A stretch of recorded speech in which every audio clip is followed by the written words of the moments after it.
Ooh, hello. Let's bring us up here for the sad music, because that's where we left off last time. Hello. Welcome back to Deathgate. We left ourselves here in Abrak, in the dungeon, with a dog and a man, Edmund. But what happened last time? We got to finish Prion. God, what happened in Prion? I was just thinking about this, and my mind goes blank. Wonderful start. We're doing it live. We saw Fizbin. There we go. Not Fizbin, Zifnab. Same character within Weiss and Hickman books. We saw him and his wonderful, wonderful dragon. He's of smashed together in terms of the books when it comes to his craziness, but also his lucidness and him being an important character. Met his dragon, who I love because of his overall demeanor. And then we solved all the problems, and there was no problems on Prion anywhere. No, most people don't die like they did in the book. Everybody just goes to the Citadel and they live happily ever after. And then we have made our way to Abarak, my favorite world, because of how bleak and awful, truly awful it is.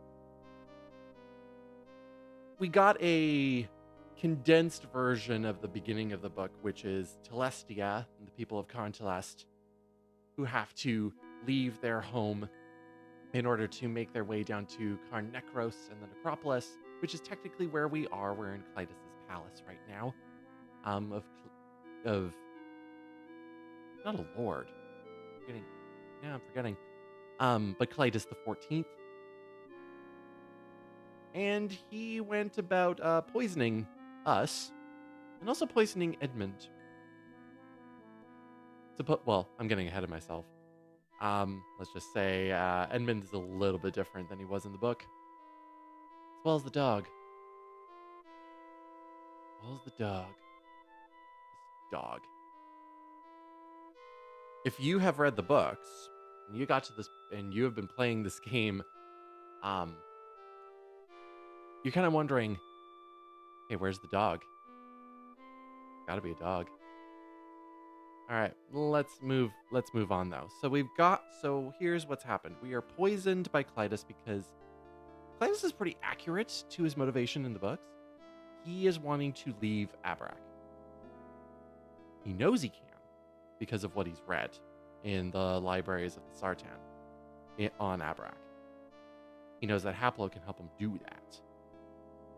So he's going to poison us, kill us slowly, bring us back to life so that our resurrected body tells us how we can leave this world. But then there's also Edmund here. We're going to have a conversation with Edmund. Hello, my friend. It looks like we're both in the same boat. So much for relying on the hospitality of strangers. So, Edmund. There's something about the portrait that kind of bugs me. I think it's because of the permanent smirk that he has there. Who are you? My name is Edmund, and I'm the Crown Prince of Telestia. You couldn't tell I was royalty by the deluxe accommodations? Who are you?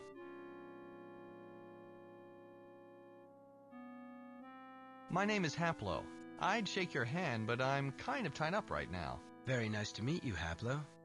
Any enemy of Clytus is a friend of mine. You're a prince? Why were you put in the dungeon? It's a long story. I come from Telestia, a city on the outer edges of Abarak. A few years ago, our water supplies started to dry up. Balthazar, the royal necromancer, studied the problem and discovered that the Colossus was failing. The magic that sustained us for thousands of years was ebbing. We knew that our time was limited. We still haven't met Balthazar. We've heard about him. We read his book. We read his journal.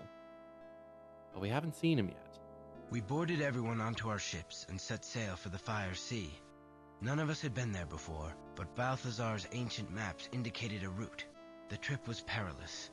What's more, our ships hadn't been used for thousands of years, since we first came to Telestia. By the time we arrived, we had lost many of our people, including the king, my father. Therefore, I became my people's leader. Point of change with the books. They didn't set sail for the Fire Sea. They walked. There was no sea to sail on because everything dried up. Wasn't even lava up in the area of Telest technically, and yeah, we lost many of our people, including the king. The way the king died is pretty brutal. They actually come across the Red Dragon. And my lighting's now bad because it's coming in through the door, but it should fix itself. Because of the dragon that they find it's the dragon on the cover, the Red Dragon, who pretty much eviscerates the king, and then tells the rest of them, "Okay, you can go through now." Our intended destination was this palace. We had never seen the palace, or met the dynast that ruled us. Instead of arriving on his doorstep with a few thousand refugees, I decided to leave them in a warren of natural caves that we discovered, and come here as an envoy. I thought that Clytus and I could speak and decide where my people could live. I arrived at the palace alone. He greeted me with open arms and invited me to a banquet. My people have been living on withered cairn grass for months, so I must admit that a banquet sounded appetizing. During the meal, he began to question me. The questions were innocuous at first, but became more probing and less veiled as Clytus continued. He asked military questions. What was the size of our forces and where were the troops bivouacked? Suddenly, he was sounding less like a benevolent leader, and more like a king bent on eliminating any threats to his power or strains on his kingdom's food supply. Just as I stood up and announced that I wished to take my leave, a sharp pain doubled me over. Clytus simply looked over and smiled. He explained that the wine in my cup had been poisoned, and that after it killed me, he would drag the answers from my corpse. His guards brought me down here and locked me up. Now, I'm just waiting to die. So most of that is accurate. The rest of Telestia is in a cave system somewhere. But because we're meeting Edmund now, they had to switch it over of going like, okay, Edmund didn't go to Necropolis alone. Haplo and Edmund actually went. And they didn't poison Edmund. Edmund was run through with a spear. Excuse me. He was run through with a spear, died instantly. Because he's not really as important as he needs to be in the game. So they just went by how they do necromancy here. Going like, okay, we'll drag his corpse to the prison, put him in a cell, come back in 3 days, and we'll get the information out of him there. He's not as important as Haplo, which we do need his body to be as preserved as possible when doing the necromancy procedure. Where are your people now? They are safely tucked away in the secret caves along the edge of the Fire Sea. Clytus would give his eye teeth to know where. If somehow we managed to escape, we would still be stranded here with no way to cross the sea. How long have you been here? Not long. Less than a day, surely. I fear that I can't hold out much longer, though. The poison has ravaged my system. It appears, for some reason, to be working faster on you. Perhaps you received a larger dose. I doubt that you have more than a couple hours left. Why didn't you send some nobody as your envoy? Seems like a dangerous job for a prince. Everyone under my rule is important. There are no nobodies. I would risk myself before I would send someone else into danger. Edmund had quite good character development in the short time we have him, because he goes from a prince who's pretty much just answering to his father to having to jump into a leadership position that he seriously needs to take and grow really fast because there's really no other option. It's not like a a resistance to no, I do not want to be the new leader here. It's I do have to. I have no choice. I need to make this work because my people are dying. Can your people pose a threat to the Dynast? They sound like a bunch of farmers. We are mostly peaceful folk, but we have some reserves of dead fighting troops. That doesn't matter much, though. While Clytus holds the scepter of rulership, he could turn my army into dust before it even got into position. Yeah, the dead fighting troops he's referring to are just the people who died along the way, who then they brought back with necromancy, including the king. Going like, okay, you are the fighting force, you are the manual labor. With the king, it's an interesting thing because of how the necromancy works, because he still kind of thinks the king should be the leader still, even though he's dead. I've got a ship. If you show me where they are, I could transport us there. The chances of escape are slim, but it's nice to know that we will have a way across the sea if we do.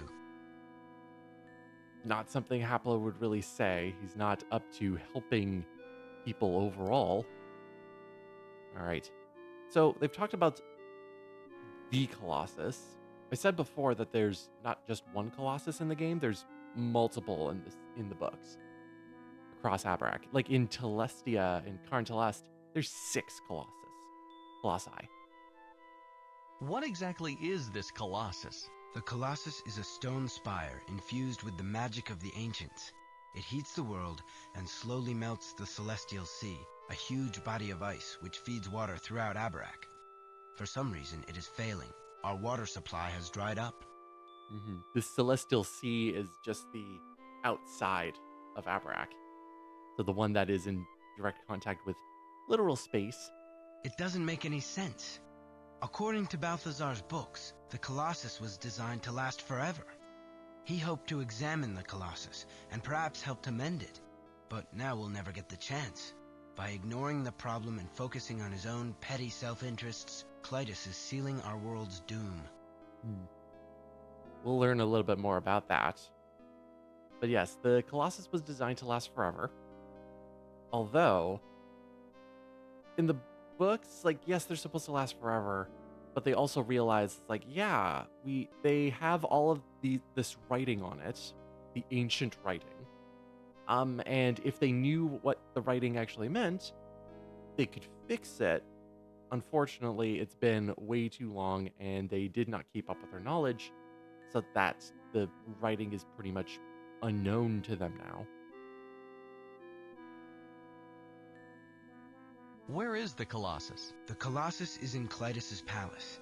It lies at the center of the ancient catacombs which run through the palace's foundation. The entrance is right across from this dungeon. Although Balthazar's books state this, they don't show the path through the catacombs. It's said that only the Dynast knows the way. These catacombs.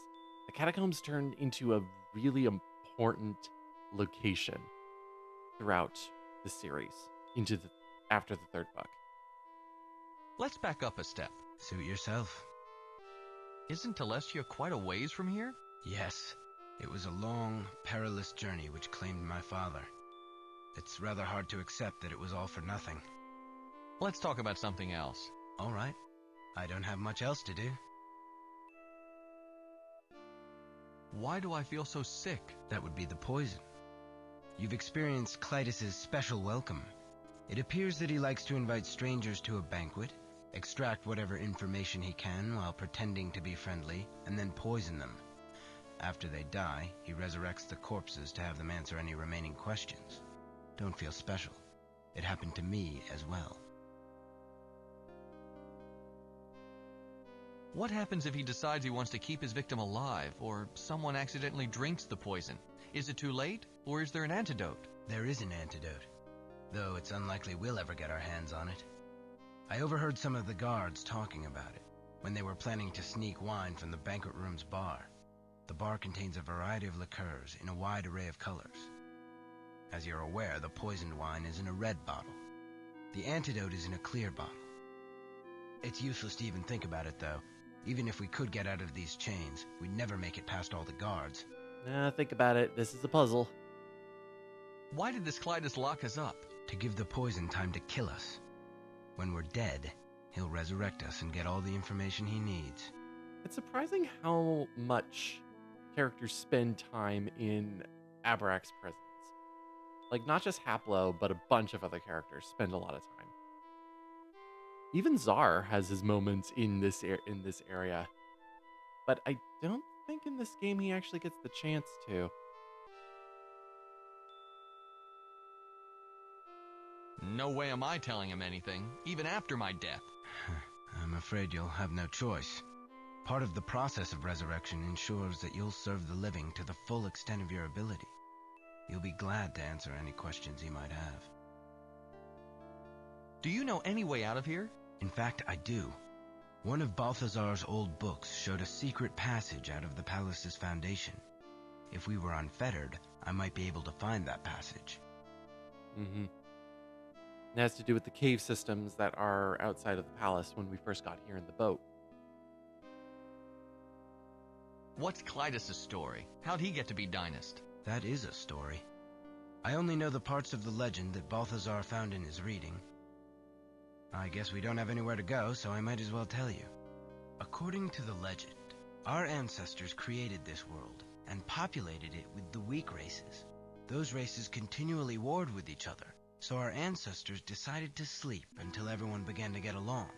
Presumably, when that happened, our ancestors would wake and rejoin the new society. Yeah, the unification. I guess they made Abarak a little too hostile for the weaker races. The heat and impure air were killing more of them than their petty wars were, so they banded together much sooner than anticipated and roused our ancestors. Mm-hmm.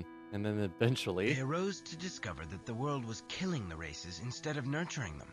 They also found that there was nothing that they could do to save them. It required all of their magic just to keep themselves alive. So they selected a handful of members from each race, placed them in the sleep chambers from which they had just risen, and waited for something called the interconnection.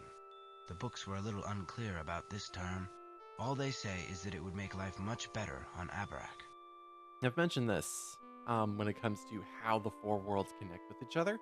So the Kixie Winzy is supposed to give water and raw materials to Prion, which Prion is using the energy from the four suns to the citadels, and that energy is supposed to be transferred to the Colossus in Abarak, and then Abarak is supposed to be connected to the fourth world, which we haven't been to yet.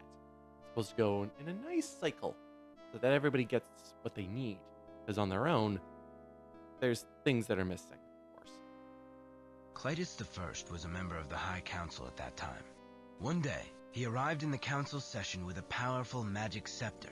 With it, he convinced the others to found a monarchy, with himself as the Dynast, the ruler. The line has continued unbroken, as far as I can tell, to this day. Each new son takes up the scepter of rulership and becomes the new Dynast. The man who tossed us in this dungeon is Clytus XIV. It's said that his scepter can turn a man to dust in seconds.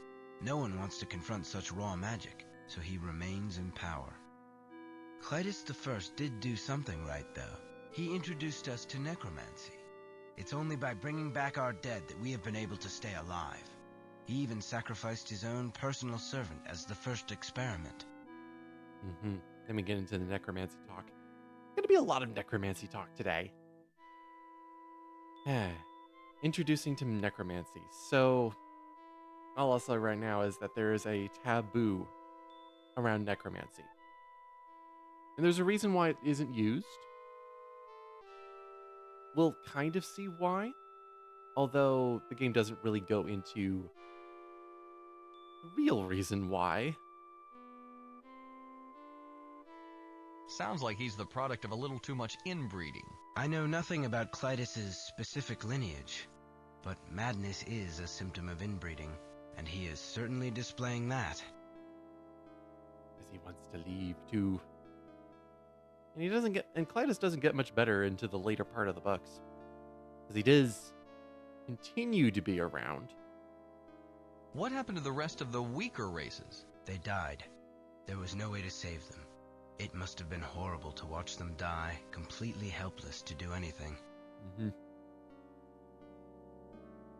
Yeah, one thing we don't really get to see is that Caplo, because he's patron, has most of like the runes he uses to do magic just kind of on his body, except for his face, of course. But the rest of his body is just tattooed with them, with all the runes. And when they're active, they glow blue. So when he's on Abrak and they talk about you need the magic in order to survive here, just as a natural thing. Um, just imagine him glowing blue. Does the council still exist? No. Clytus the First disbanded it when he created the monarchy. My ancestor was a member.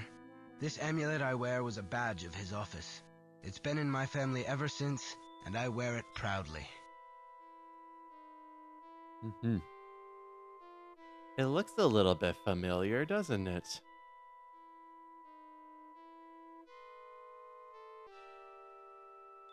Really not sure about what this is. Is is necromancy hot?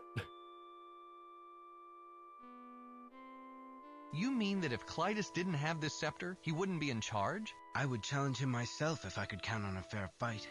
My claim to the throne is as strong.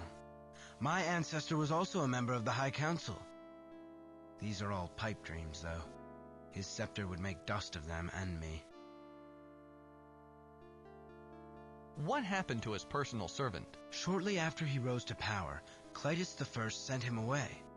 I believe he was banished to the ancestral home of the dwarves. In fact, it would have been in the caverns around Telestia. No one has explored that area in ages. I wonder if he's still there. We'll be back. The whole personal servant to Clytus, though, is just a creation of the game. You really think necromancy is all that hot? It's hard to question something that is such a fundamental part of your life. But Balthazar has raised some interesting points. He believes that we should be concentrating on rediscovering the old, lost magic arts. If we used our magic to make our lives better, we wouldn't need to bring back the dead. To be totally honest, seeing my father resurrected into a shadow of his former self was chilling. I don't look forward to dying myself, or to the inevitable result. Mm-hmm. That is what happens to Edmund. And he kind of gives an interesting form of clarity after he gets resurrected. And then becomes a character like what we're hearing right now, just kind of an expository dump. If Clytus's scepter can turn a man to dust, why does he bother with poison? He still needs information from me. I assume the same is true for you. If he destroyed us, the information would be lost as well. If he kills us with poison, we are undamaged. Then he can resurrect us and demand the information he wants. Since the dead always serve the living, we'll have no choice but to tell him everything. That was an intriguing story, but let's talk about something else. All right. I don't have much else to do. Okay. That's an interesting medallion you're wearing. Could I have it? I'm afraid not. It belonged to my ancestor and has been passed from father to son for centuries. I treasure it with my life. You know, if we didn't need the seal from Abarak, we could just look at this and go, okay, I'm able to get to the fourth world now. I can just go. But no, we need the seal as well. Okay, the dog. Gotta talk about the dog. Why is that dog watching us? Is he just waiting for us to die so he can chew on our bones? That's Clytus's personal hunting hound. The guards have orders to let him go anywhere he wants, so he has run of the palace. He's probably here because he's curious. They don't get many new visitors. I don't hold it against the hound that he belongs to Clytus. He seems nice enough. Until you came, he was my only company. He's a good listener. I'd like to rest now. I understand. I'm feeling sick and tired myself. I'm sure it's the poison, not the conversation. All right. So there's our general idea with Edmund. Now the dog's turn. The dog isn't scruffy in the least. His fur is thick and well groomed. His eyes are bright and alert. He looks strong and well fed. It's obvious that someone cares after him. He rests by the doorway, watching you with half-lidded eyes. You feel a bit weaker. Your stomach turns in reaction to something you ate. So, here's a key that we need. dog is going to help us because when we were forced to drink the poison, we also shoved some meat in our pocket.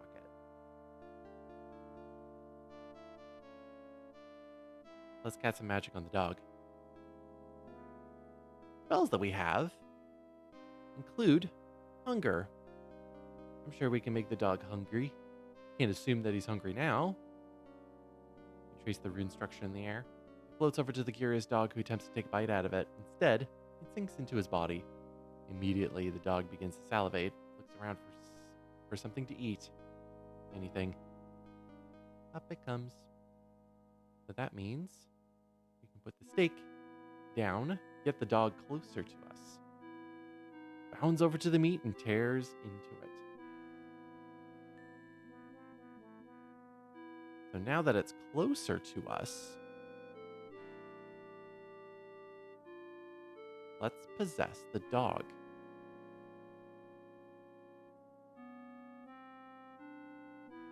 You trace the runes in the air and place your hand on this dog's scruffy fur because you have to touch something. You have to be in that close in order to possess something. Magic swiftly takes hold. You stiffen as you feel your soul passing away. Everything spins and you begin to panic. All goes dark. The darkness doesn't last long. You quickly come to your senses, but instantly discover that they aren't the same senses you've come to expect.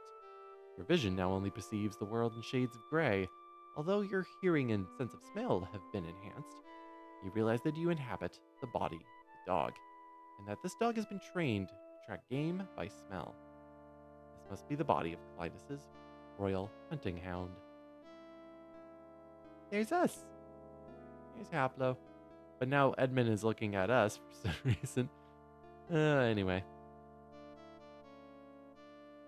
So the key ring we can take. And that key ring we can just put right next to Haplo.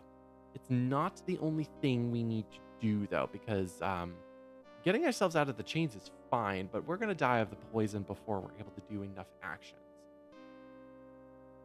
So we need to explore as the dog. Do some scouting.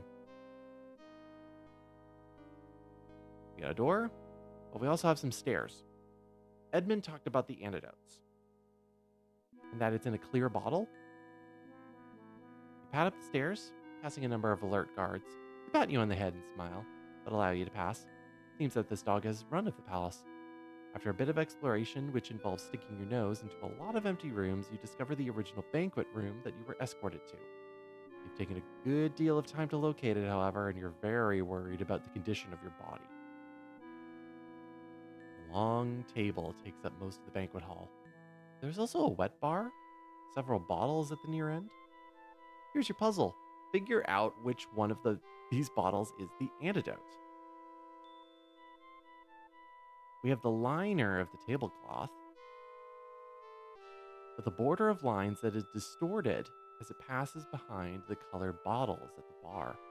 You remember from your previous visit that the lines are each a different color. Although, as a dog, all you can make out are shades of gray. Sit on the chair? Sit on chair. Rebel at the thought of jumping up on the furniture. Chances are that he used something more painful than roll the paper. Okay, so which of these is the bottle? I have to look at it.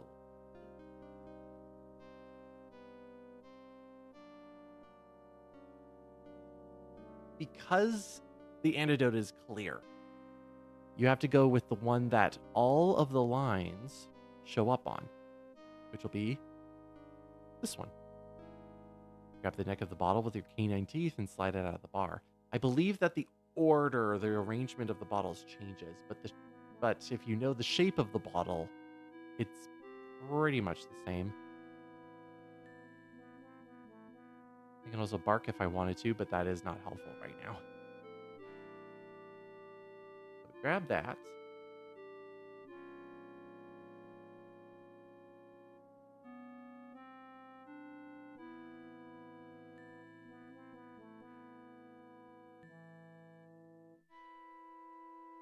And we give the bottle to Haplo as well. So it's in within his reach.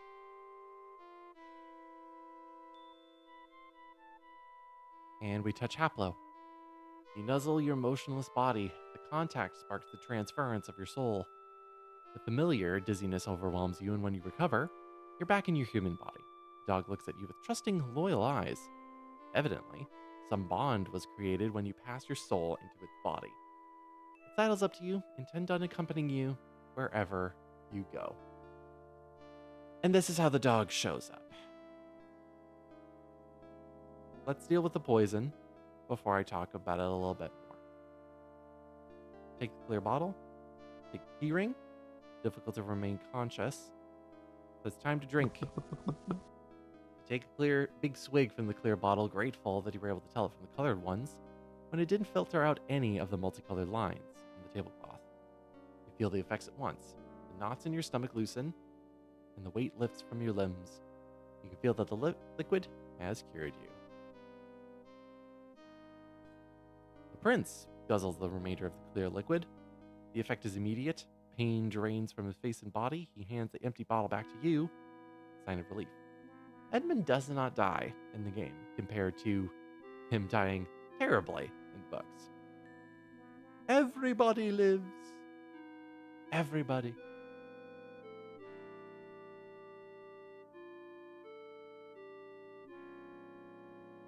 It's kind of unclear where we go and use the key on there, but the manacles are just kind of this chain that's jutting out here.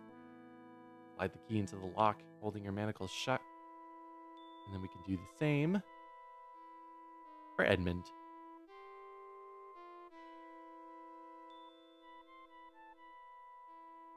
Yes, my friend? Would you accompany me? I'm looking to get out of here. I'd be happy to. Let's leave while we can.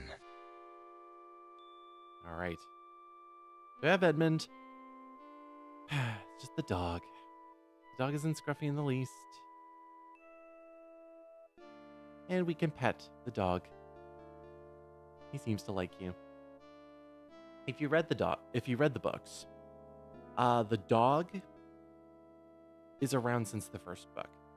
He shows up when Limbeck saves Haplo from the ship when he crash lands on Drevlin. The dog is an interesting enigma of a character, because he lasts throughout the entire series, and he is a mystery. A mystery that isn't solved until the 7th book. What is the dog? Because the dog is always with Haplo. Except for the 3rd book.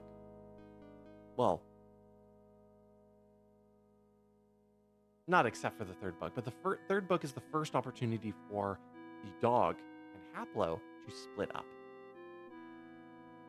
The dog also isn't just a regular dog in the books, because what Haplo is able to do with the dog is he's able to hear and see through the dog's ears and eyes. Not through possession, just by natural means. So, in the 3rd book, in Firesea, Haplo sends the dog to watch over another character.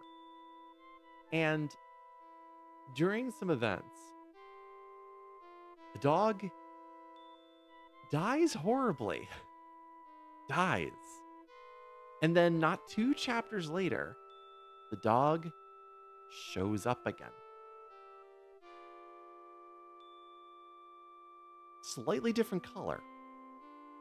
Slightly different coloring. But the dog lives again. And I'm not talking like the dog gets shot or anything. The dog is thrown into like some lava over on the side near the area that they're in, and just slowly melts and dies. Like it's just kind of an oh my god moment.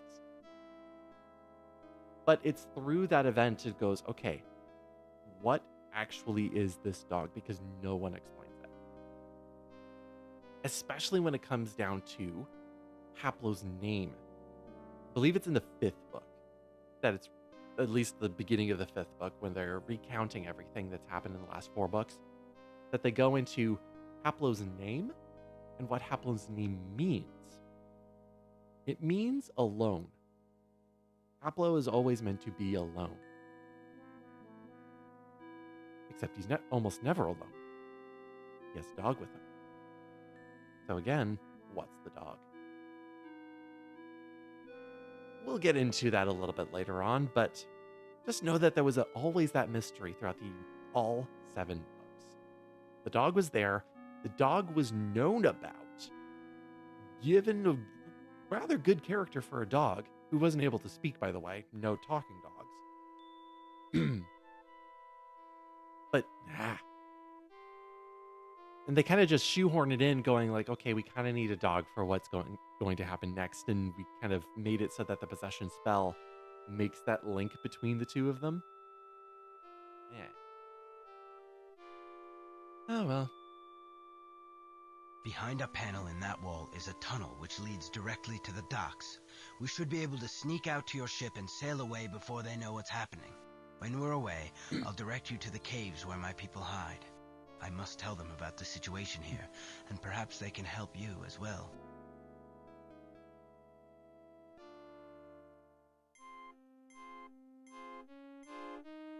Okay, so this is the catacombs. We actually don't need to go into the catacombs. We need to go through that west arrow, because it brings us out through that cave. We'll be going to the catacombs later.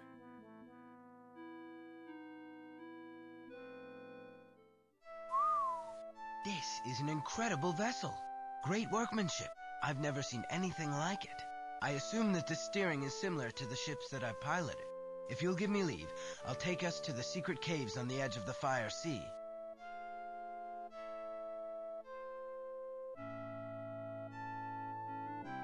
It's hard to see what location just kind of appears because of all the red and black, but it's this opening here.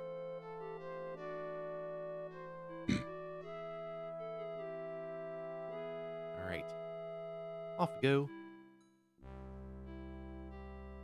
Shallow gravel beach below a small cave. What this game doesn't include is Harbor Town, which is where this ship is usually docked, and the rest is just on foot. Thank you, my friend, for helping me escape. I will be forever in your debt, and I intend to help you in your quest. Right now, however, I must speak with some of the elders. I have to tell them about Clytus, and we must make plans. If you go back to the palace, I will meet you there. We have a few ships ourselves that can take me. Until then, farewell. We'll see Edmund once again, but it'll be a while before we do that. For now, though, we have all of these big guys here. One of the cave walls feels like rock and looks like rock. There's an otherworld quality to it. Something about it isn't right. The dog sniffs around the wall to the east.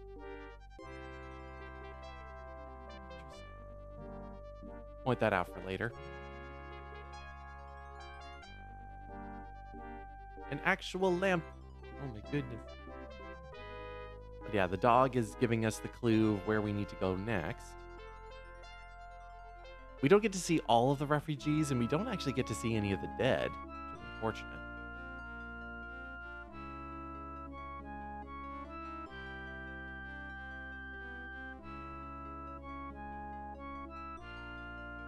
Okay. So we got 2 people to talk to, and there's Balthazar.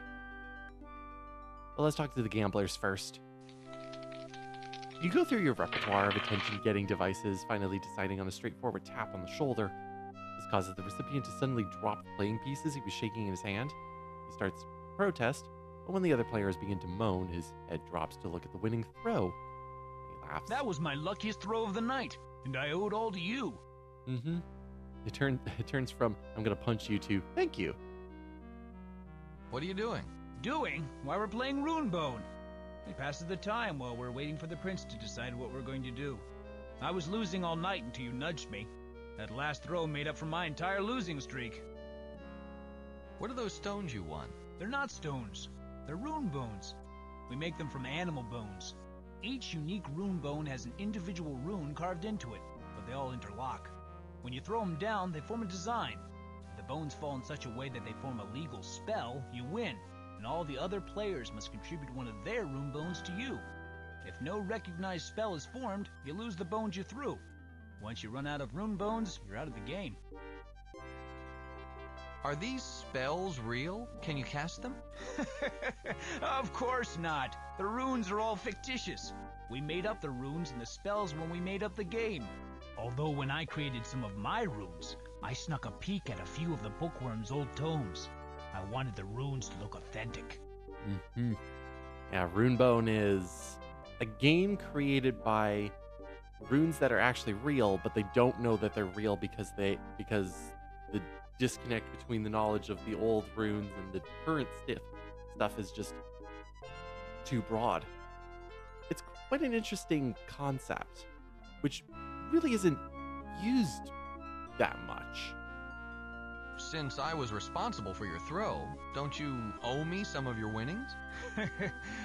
Sure, my friend. I guess you did bring me luck on my heaviest bet. I suppose I could let you have a few, just so you can practice a little at the game. If you get good enough, maybe we'll let you join in.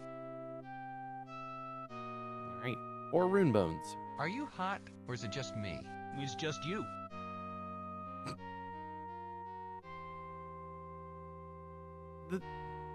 Is that supposed to mean something?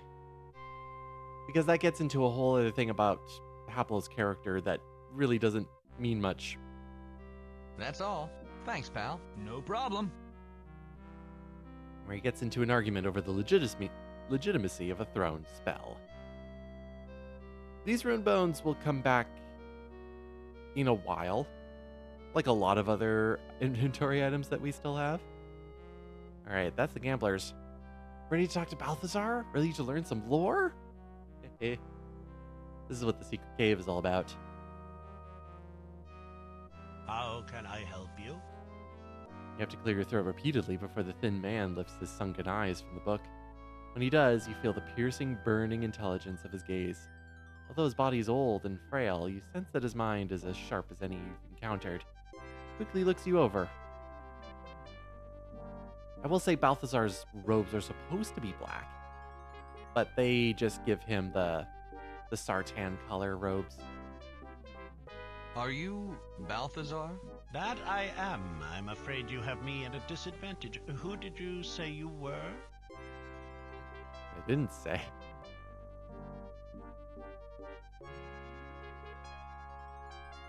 I didn't say. That's right, you didn't. That's why I'm giving you the opportunity now. My name is Haplo. Haplo. Haplo. Strange sounding name. Where do you hail from?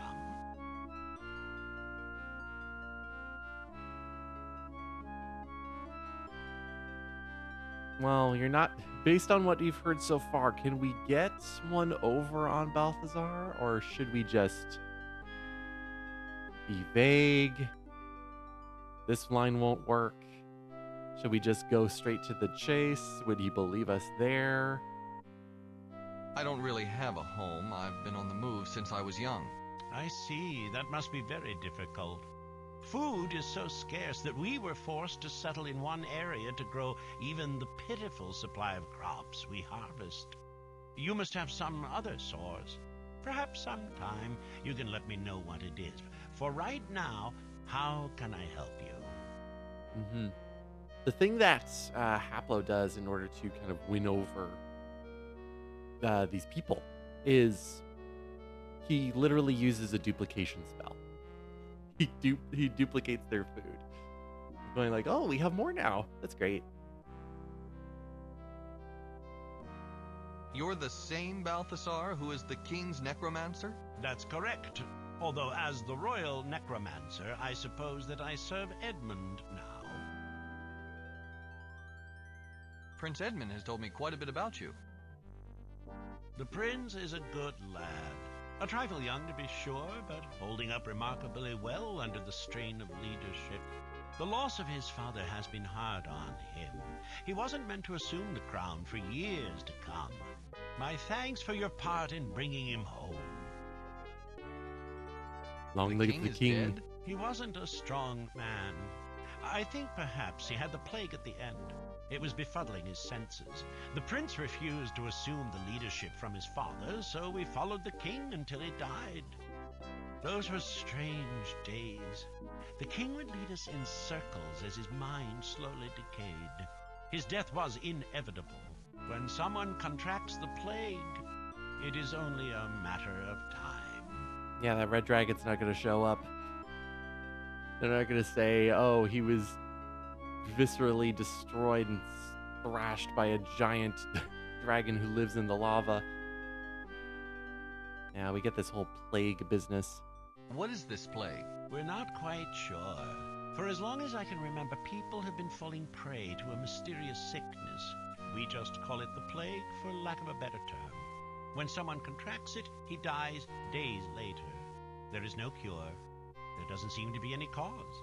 It's not contagious in the usual sense. It strikes randomly. All of our efforts to learn more about it have proved futile. The plague has decimated our population. The dead far outnumber the living.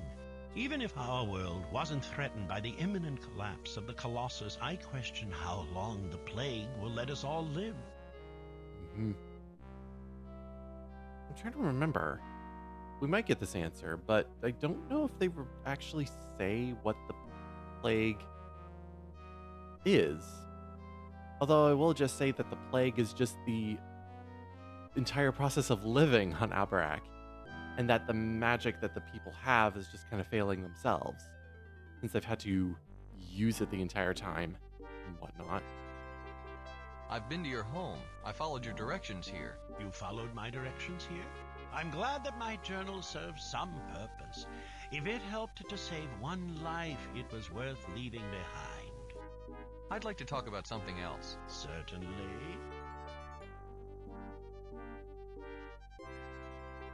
What are those guys yelling about in the corner? They're playing Runebone. It's some type of gambling game, I believe, very popular with the working class. Since there's not much to do here, they play it constantly. It's very distracting. Say that both as a positive and a negative thing. Positive for them, negative for him. So this is home, eh? Nice decor. There are worse places to live. As you know, Abarak is filled with warrens and tunnels. Most of them are larger, considerably more comfortable to live in. We constructed our city in one of those. These tunnels, although spacious enough to contain everyone from Telestia, are cramped, located too close to the lava of the Fire Sea, and have only one small, clean spring, providing scarcely enough water to sustain such a population for very long. Its only advantage is that the cavern is hidden. The entrance is nearly impossible to find along the extensive coast of the Fire Sea. It provides a perfect place to hide, which is exactly what we are doing. Who are you hiding from? From Clytus's forces, of course. If they found out where we were, they'd attack instantly. We'd be boxed in, trapped. We wouldn't last a day.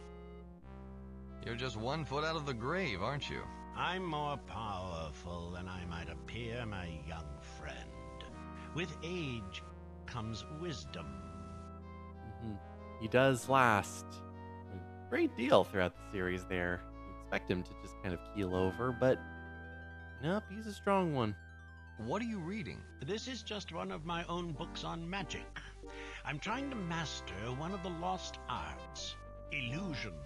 I'm so close to the spell that I can taste it. A breakthrough last night has placed it just within reach. This'll get into that wall situation that the dog is barking at. What was this breakthrough? I've been trying to construct the spell by taking a back route. I reasoned that if I discovered how to break an illusion, I might be able to build one.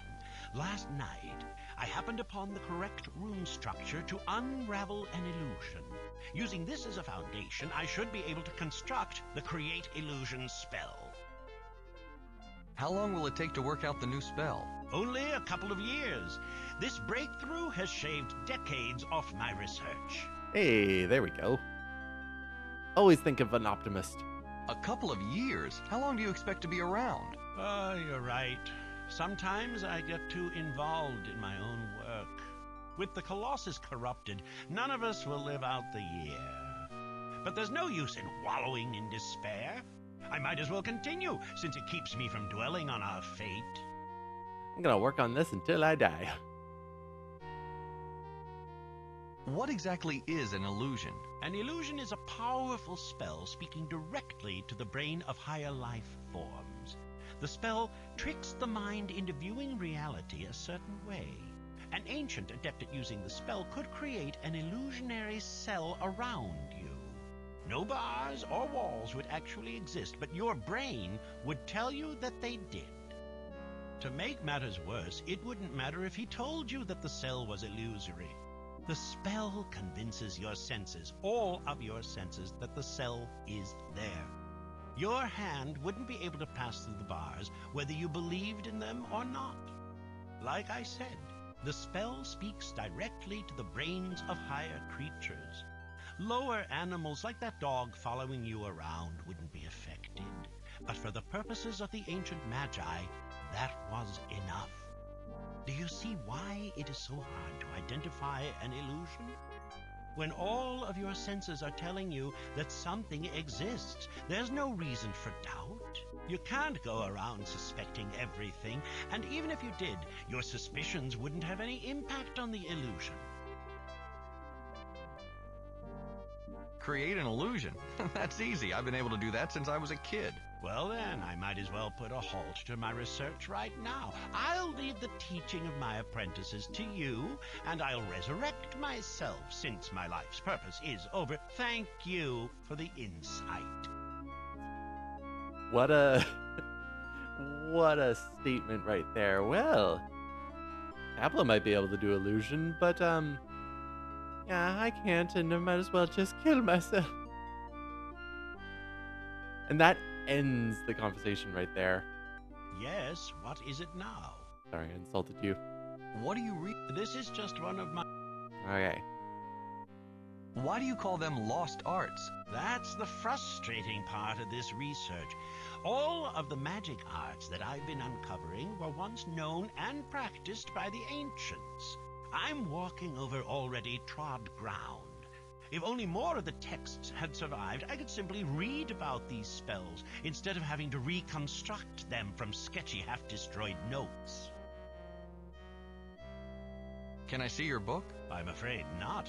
I only lend my books to colleagues and apprentices. You know how valuable they are? Each contains a vital piece of information. Damage to even one of them could delay or completely halt my research. God, another person who won't allow us to read the books. Can you teach me any spells? I'm afraid not. It takes a good deal of time to teach these arts to a novice. What's more, as a rule, I only teach my apprentices. And also won't teach us anything, so what good are you? Where are the rest of your books? I heard you have a whole library. They are safe, buried in a secluded spot. I keep them guarded at all times. They are invaluable, and I won't risk damaging them. You might want to get some exercise. Sitting there reading won't put meat on those bones. I have just enough meat on my bones, thank you. Reading is what I enjoy, and in doing so, I have outlived all of my contemporaries. I wouldn't be surprised if I outlive you. What was... I've been trying... Have you tested your Unravel Illusion spell? Well, no, I haven't found any illusions anywhere. Not that I would be able to recognize one if I saw it. That's the nature of illusions. The only other way to conjure an illusion is to create one. And since I can't do that yet, I have no way of testing my Unravel Illusion spell. Although all the signs indicate that it is complete, I'd love to find an illusion somewhere to try it out on. But who knows where the ancients decided to place their illusions, if anywhere. That's just a weird magical way of saying, well, I gotta be a little bit of a crazy person in order to figure out if I could use the spell or not. This is getting too technical for me. Let's talk about something else. Certainly. What are you reading? This... Never mind. Thank you for your help. Perhaps... As you wish. Alright. So, illusion at the cave wall.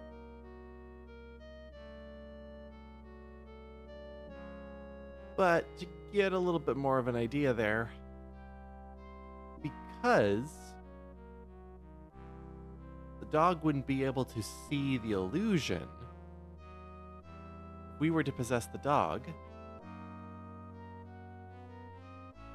a bitter, sharp odor draws your attention to the east. Through the dog's eyes, you see a small tunnel that you missed before running into the cave wall. Dry, stale air from the opening carries a disturbing smell, an evil smell. But there's that hidden tunnel.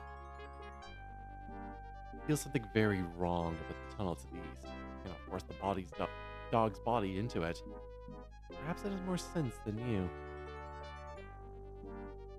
So, that just kind of opens up of just like, hey, we do have a thing right there. Let's bark. Good.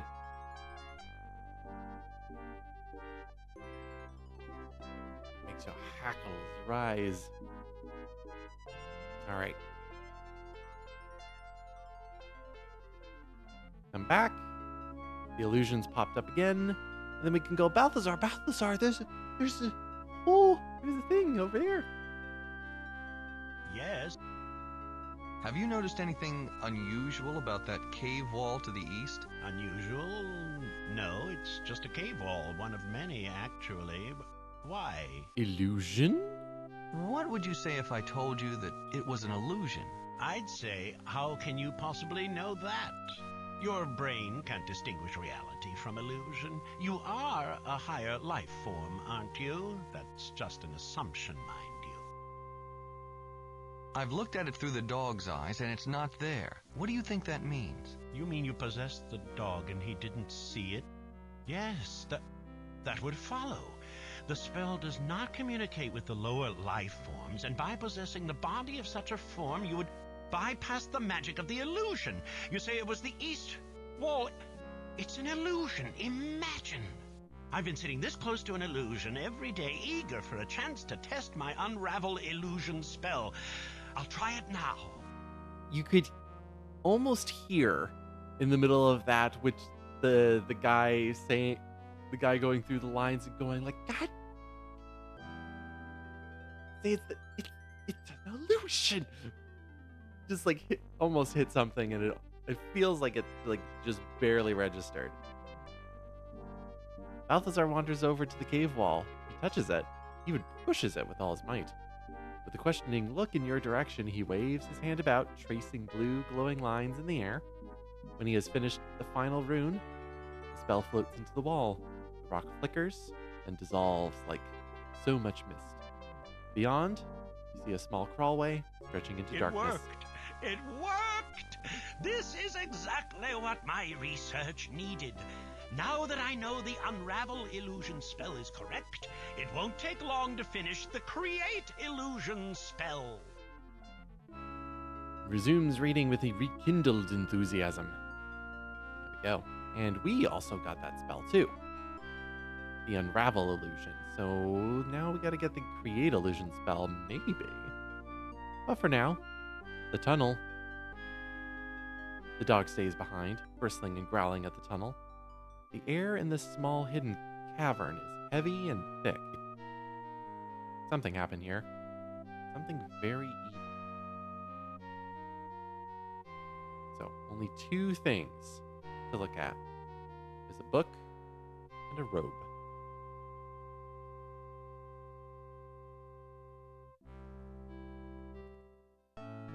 Time for today's reading. A study of necromancy. Brought to you by Ultimate 8 Pagan. Let it be known by any who would read this book, who would learn the dark practice of necromancy, that it is forbidden. Let the reader do so at the peril to his soul and to those of his brethren. This tome is intended for information's sake only. He who disregards this warning and undertakes to practice this discipline has committed a crime against his race, and, at this time, a crime punishable by death by order of the Sartan High Council. If this warning strikes you as too harsh, you are obviously not familiar with the after effects of this art. Simply put, for every person brought back from death, another of his race shall die untimely. This spell is tantamount to murder. Therefore, it is treated as such. This gets into the cosmic balance of the universe. Necromancy is literally death magic. It can be used to draw back the spirit of the dead and force it to inhabit the body it has rightfully vacated. This does not bring the dead back to life. Indeed, the body loses its ability to feel and heal its wounds. Evidently, eventually, even the best kept corpse will be useless. Countless accidents and daily wear will eventually exhaust its potential. And the spirit never quite grasps what has happened. It exists in a state of constant confusion. In its own mind, it is reliving its past. It replays events that it has experienced, despite different environments and the lack of other players or parts. Some lose contact with this world entirely and live only in their created reality of the past. But that is an extreme case. Most spirits can understand and communicate with the living. That is their only benefit. This is their only benefit. Resurrected corpses obey the living as well as they can, given their mental and physical limitations. In a situation where the living cannot function at peril to life or health, the corpse can perform admirably. So, this is shown off in the books a lot. Like, it really isn't shown off in the game when it comes to what the dead look like. Think of it as you have the person, you have the corpse, just kind of as a body there. And then you have the spirit kind of being like an after effect kind of shadow that kind of goes in and out of the body there, because it's alive, it's with the body still, but it's also dead and trying to escape it, but can't, it's tethered. This leads to describing of voices of the dead being like echoes, in some cases, especially for those who are brought back from the dead immediately. And that gets further on to this book. But they really put a lot of thought into what necromancy was, what resurrection is, and the consequences of resurrection. Necromancy was discovered by accident. A failed experiment to uncover the soul's destination after death unexpectedly provided the basis for resurrection. Always try to figure out what happens to us after we die. No one understands precisely what the spell does. The spell's results are understood. But where are we drawing the spirit from? What are we consigning it to? Why does another person have to die? And why only from the same race?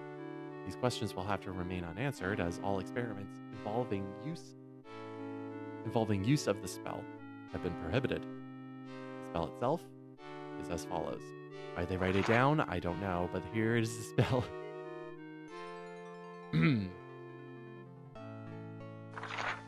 This text should serve only to remind the practice of necromancy has been condemned.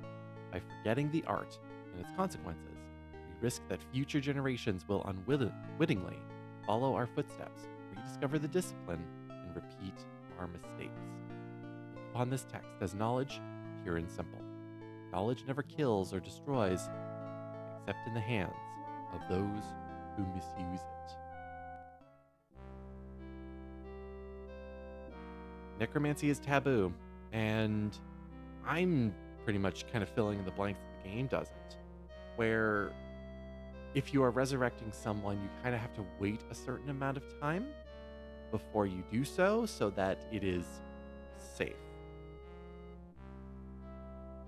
So, what happens when you resurrect someone immediately after they die? Your fingers touch the black material of the robe. It feels inexplicably cold. The frost runs up your arm, and soon your whole body begins to shiver. The rocks of the cave seem to take on a life of all their own. They whirl and twist and become something totally new. You realize that you are seeing a vision of an entirely different place. You see a man dressed in the robe. Although the room is dark, it is unmistakably Sartan. He stands in front of a gigantic stone spire covered with magic runes. His attention is focused on a large rune in the center of the spire. The sense of scale is a little bit weird because this is supposed to be really, really big, so he's just really big too.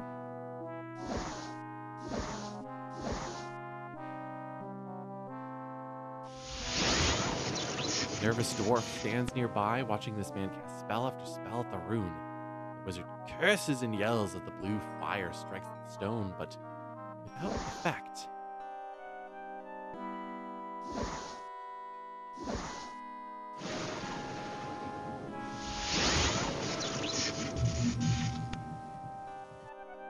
Finally, a particularly fierce spell actually affects the column. Its usually constant blue glow grows faint. With a triumphant shriek, the wizard commands the dwarf to approach the spire and break the rune. The dwarf quakes with fear but remains steadfast. He approaches the rune with the hammer and wedge held out in front of him. When he cautiously touches them to the rune, a massive explosion throws his body back like a rag doll. The dwarf is dead. The man shrieks again, but in frustration. He curses the dwarf's limp body for its weakness. The strength of madness enters the wizard, and even while maintaining the spells that hold the fire's rune at bay, he simultaneously casts a mighty spell, too quick to memorize, on the dwarf's corpse. A misty image of the dwarf appears, floating over the body. Its expression is one of pain and terror. It's as if something has taken hold of it, in the manner of a rope wrapped around its foot, and is dragging it back into the corpse. When the spirit image has been totally subsumed by the body, the dwarf's eyes jerk open. The man in black screams at the dwarf to finish his task.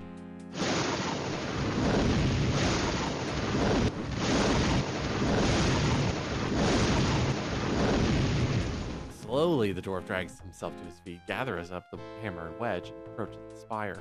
He touches the tools to the rune again. Again, the magic reacts, but now the explosion only rips flesh from his bones.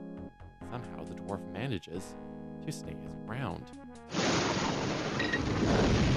5 blows of his hammer force a chunk from the center of the rune to fall away. Immediately, the rune's glow vanishes, and all the other runes on the spire grow a bit darker. The man in black laughs as he picks up the piece of stone. He admires the rock in his hand as if it were some kind of relic. Then he turns his attention to the obvious hole in the spire's rune. With his free hand, he weaves an intricate spell that is too complicated to follow, and suddenly, the rune appears to be whole again. The strange pair exit the chamber, leaving the spire seemingly whole, but much darker than it started. The scene shifts. Now you see the same man seated on a throne. He holds the scepter which has as its headpiece the same chunk of stone from the spire. Others in his court display obvious fear of their ruler and keep quite a distance from him. This man seems to prefer it. You see no sign of the dwarf. In another scene, the wizard is much older. He's handing the scepter to another, younger man whose face bears a close resemblance to that of the wizard. You can see the avarice and longing in his eyes and the reluctance in the eyes of the wizard in black. After the younger man has snatched the scepter away, he takes no further notice of the older wizard, who walks slowly off. Now you see the old wizard in this very cave. He stands on the rock floor, alone. The madness in his eyes is overwhelming. He murmurs to himself for a while. You catch only the mouthings of a few words. You'll never find me, and this will never bring me back. Never.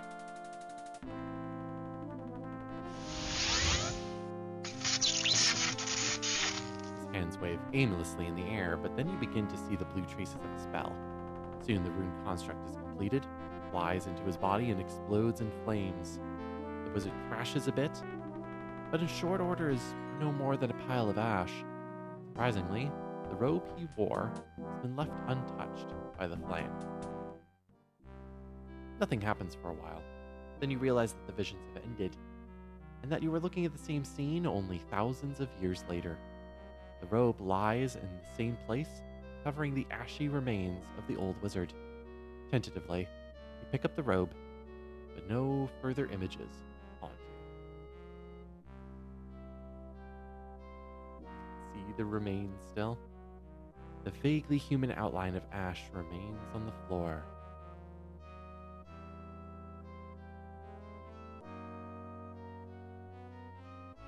Given its age, the flowing black robe is in surprisingly good condition. The hood and sleeves are a bit frayed, but the back is badly torn. Let's wear it. Gives us 10 points. You slip the black robe over your body. Although the back is rather torn, from the front you cut an imposing figure. So, they really don't go into detail about what happened with the dwarf, because the dwarf was brought back with necromancy immediately after he died. And you saw that one blast from that killed him outright, and then was able to survive 5 more afterwards. We'll get into why that happens, but we also got some spells too. One, we also got the resurrection spell, and we also saw the self-immolation spell. When do you think we're going to be using that in order to light ourselves on fire? Hopefully we don't have to use that. The cave is much larger than it appears from the outside, but it's crammed with... Yep, you run up to Balthazar, eager to discuss the amazing vision you've just experienced. Yes, hello? I just had an incredible vision when I picked up this black robe. What do you think it means? A vision? Tell me about it. This is amazing.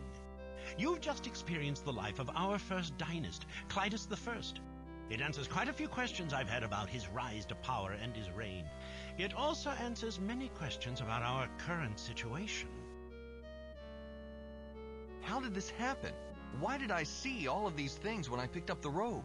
I'm not exactly sure. It's possible that when Clitus took his own life, the robe became infused with his spirit. This happens sometimes, especially when the death is particularly violent and the victim is very powerful in magic. When you picked up the robe, what was left of Clitus, lying there for thousands of years, passed through you. Your mind interpreted this by showing his memories. This is all speculation, you realize. Can you interpret the bit about Clitus's grab for power? I would be happy to. What would you like to know? Wasn't there a ruling council at that time? Could you tell me about it? The High Council once governed over all of Abarak. Clitus was a member. It democratically created laws for all Sartan and at one time the Mensch as well. When the Mensch woke the Sartan, the council was the body that decided on the course of action. To put a handful of the Mensch to sleep and wait for the interconnection. The council would have continued to rule if Clitus had not been so power-hungry. How did he convince the council to let him disband it and institute a monarchy? He didn't have the political power to do that. No one did. So he required magical power to back his play. He made himself undefeatable with the scepter. No one dared to oppose him after he created it. It was child's play to institute the monarchy. He merely eliminated every possible opponent. Why did he do all of this? I believe that to be a member of Abarak's council, the only requisite was a mastery of magic. This implied intelligence, but not necessarily sanity. Clitus was clearly insane, if not before his play for power, then afterward. Let's move. Very well. Can you tell me exactly what happened to the Colossus? The Colossus is the source of Abarak's magic. It is what warms the stone, melts the ice, and feeds water throughout the world. It was an unparalleled marvel, by far the greatest of the ancients' achievements. It contained so much power that it's easy to see why Clitus lusted after it. What was the rune that he was battling with? It was a containment rune. The spell was a cap for the Colossus's magic. It sealed the spells inside to keep the magic from flowing out, so that the Colossus would last forever. What happened when he finally subdued it? Over a period of several months, Clytus wove an intricate set of spells that temporarily weakened the containment rune. When the structure had drained the rune of enough power, he had his dwarf servant carve a chunk of the rune away. It was a central line of the rune. Without it, the symbol was meaningless and therefore powerless. The Colossus's magic began to drain away. I like that with the Colossus, you could just kind of like take all the magic out of it and just say, well, you got a really powerful cap on the column there, and if you took out that cap, then everything would leak out, and then it wouldn't be doing its job very well. What did he do by removing a chunk of the rune? It was much like taking a chunk of flesh from your body. The magic sealed inside of the Colossus started to leak out, like blood from a vital wound. Why did he do this when it would eventually destroy this world? Didn't he think ahead? It's true that eventually the Colossus would lose enough power to cease supporting Abarak. I'm sure Clytus must have known this. It's possible that Clytus was counting on the interconnection. He must have reasoned that thousands of years would pass before it would actually make a difference. Long before that, the interconnection would occur, and Abarak would survive on the energies provided from it. On that, I'm a little unclear as well. The interconnection is a little mystical to me, but it's obvious that the ancients believed in it. How dare you, Balthazar, put up a justifiable explanation for. Didn't he think ahead? Yeah, this is what happens with fantasy. You usually have some sort of mystical explanation for it, which is like, yeah, it makes sense in that world. Versus in real life. Think ahead? What? No. Perhaps they shouldn't have. Thousands of years have passed and no interconnection has taken place. The Colossus is failing and it's taking our world with it. World of the dead. Abarak, the world of stone. What did he do at the end, before he left it? Clytus was intelligent. He knew that people would see the Colossus with a huge chunk missing from the containment rune and realize something was amiss, so he placed an illusion upon it. Now the Colossus looks normal, even feels normal, but the hole is still there, the rune is still broken, and magic continues to flow. Can the Colossus be fixed? That's an interesting question. I suppose it could. If the rune were reconnected, it would begin to function again. The spell would hold in the magic as it is supposed to. I don't know if the Colossus has enough magic left at this point to support Abarak anymore, but at least it wouldn't lose anymore. So, I do like that compared to Prion. We could fix the Colossus, but that doesn't mean we save the world. At least they keep the overarching failure of the world and don't ruin that. The original fragment, if it were replaced, would do this. Actually, it wouldn't have to be the original fragment. Anything that had the missing line that fit into the hole would reconnect the rune. The complete rune is the important element, not the composition of the rock. If something with the fragment shape were placed inside the hole, the containment rune would reactivate. I have this thing called Play-Doh. Would Play-Doh work? Enough about this subject. Very well. Oh boy. Yes, so the dwarf. In the books, there is no mensch on Abarak. There is one in the game. What's the deal with the dwarf? The dwarf was Clytus's personal servant.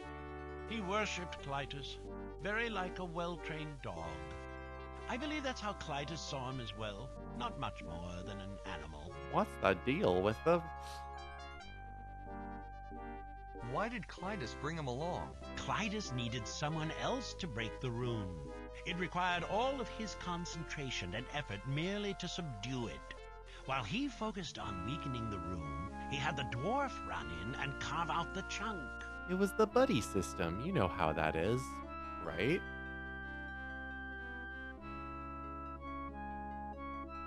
Some of these questions I'm going like, Haplo, you experienced this firsthand. You shouldn't be asking these questions. But maybe you just didn't pay attention, and you have to have him just exposit out everything. What did he do while Clytus battled the rune? He just waited to be of service. Every day, he walked with Clytus through the catacombs to the Colossus and waited. If you count the amount of times he wandered in and out of the catacombs with nothing to do, that dwarf must have known it like the back of his hand. You couldn't get much more dedicated. But that was his job. Isn't that a swell job until you have to actually do the job and then die? Great. Yeah, like Haplo, again, this is not a question that Haplo should be answering. This is an audience player question for those who are not paying attention. What happened to him when he tried it the first time? Even weakened, the rune's magic was strong. Clytus should have known better than to send a mensch to cut the rune. It killed him instantly. I believe that this is where Clytus finally went mad. He was so close to his goal, and his plans were about to be foiled by a lowly mensch. In desperation, he resurrected the dwarf, knowing that the result would be much more resistant to damage than the dwarf's original body. The corpse dragged himself up, and still loyal to Clytus, removed the chunk of stone from the containment rune. Clytus had succeeded in breaking the rune at only the cost of a mensch. A bargain. Is that when Clytus instituted the practice of necromancy among the Sartan? Come to think of it, you're right. Coincidental timing? Perhaps not. It's possible that he instituted the practice to justify his own actions. That's almost unthinkable. We've been using necromancy for thousands of years to cover for one man's mistake? I certainly hope that's not the case. Oh, how dare you! Where did he end up? After Clytus had broken the containment rune, he had no further use of his servant. He banished him to the ancestral home of the dwarves. It's a complex of caves fairly near to Telestia. The dwarf obsessed about Clytus for years. Having the mental retention of the dead, he eventually forgot that he had completed the mission and broken the rune, so he sat in his cave, waiting for Clytus to come and take him back to the catacombs. I think he's been waiting there ever since. I was just looking up the map of Cairn Telest. I'm going like the ancestral home of the dwarves is this little bit right over here. That's it. It's not just a magical place, it's just some hole in a cave. Let's move along to another subject. Very well. All right. The MacGuffin, the scepter, which, based on what was being talked about right now, does not have the original rune piece in it. Because, we can just plaster it over. Tell me about the Scepter of Rulership. After Clytus took the chunk from the Colossus, he fashioned a scepter and used the chunk as a headpiece. He brandished the finished product at the council and demanded a crown. They caved in almost immediately. This is the thing. This is very, what is it? It's almost contrived how much power the scepter has. Of just like, I have the thing with the black rock in it that has a line on it. You pay attention to me. What kind of power did this scepter have? Mostly destructive. It could turn a man to ash with no more than a flick of the wrist. I believe it also had powers of a more subtle nature, though my texts don't address these. What is written is that the scepter is unmatched in sheer destructive force. It's odd because when it comes to the book series, there really isn't, apart from the knife that is introduced in book 5, there really isn't any like magical weapons that show up. And especially with the scepter, like the only reason that the scepter was so powerful is because it had that stone in the scepter, but it's a piece of a broken rune construct. It doesn't have any sort of power all on its own. But here it just kind of has to in order to fill in the gap. How did it get its power? When the chunk was removed from the Colossus, the containment ruin was broken. Magic began to seep from it, much like blood from a wound. It was always Clytus's intention to draw magic from the wound for his own purposes. He found that he could focus this power through the piece of the Colossus that he possessed. That is why he fashioned the scepter, using the fragment as the headpiece. Sure, for convenience sake, I guess. Why did the council cave in? Wasn't it filled with master wizards? Clytus was drawing upon the magic of the Colossus. Nothing could withstand that. Where the other wizards had to weave the rune construct slowly into the air and pull the possibilities of their spells into this reality, Clytus could just disintegrate them with a wave of his hand. Before any organized resistance could be brought to bear, Clytus had eliminated any council member powerful or stubborn enough to oppose him. The others fell into line like cattle. Mm-hmm. Yeah, the most ultimate Uno reverse card for only this purpose, really. Is there any way to counter the scepter? That's like asking if there is any way to defeat the Colossus. In a sense, it is the same thing.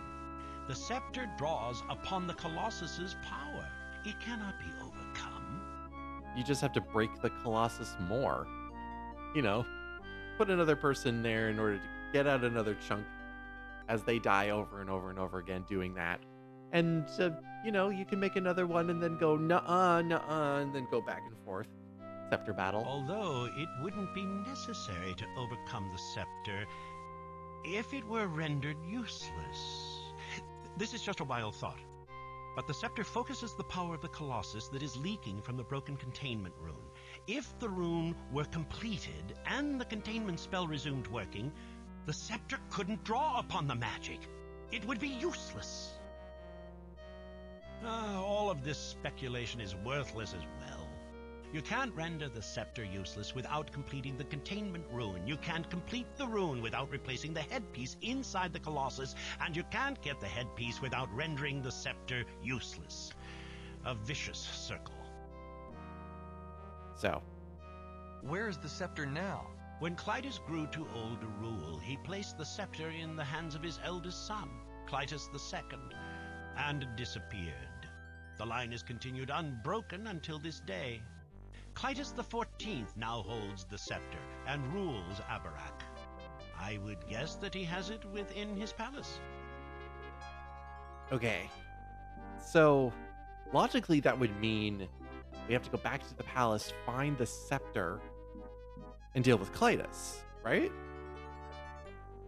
Let's talk about something else. Very well. Can you explain why Clytus ran away at the end? I have a theory.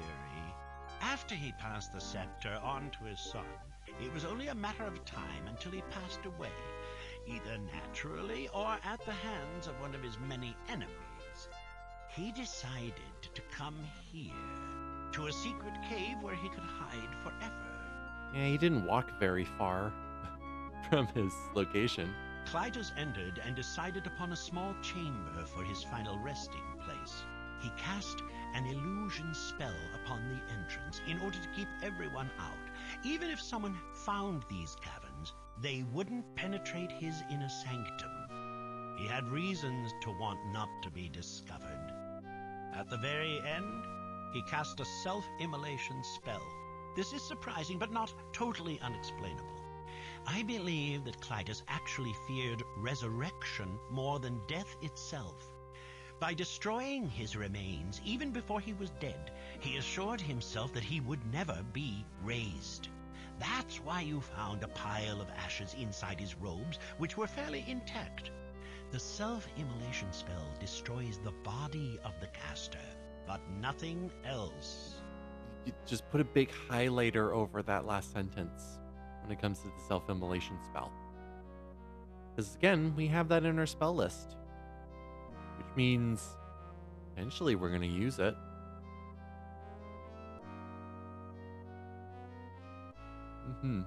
Also, they don't have an anti-cremation spell? It appears that Clytus wanted to minimize the chances of anyone finding and raising him. But even so, his actions seem extreme. His remains were completely destroyed. Why did he bother hiding in these forsaken caves guarded by an illusion spell? I wonder if he was hiding anything else. Well, if he was... I found a book lying alongside of Clytus. It claims that necromancy is forbidden, and that for every person raised, another shall die untimely. That is the final answer.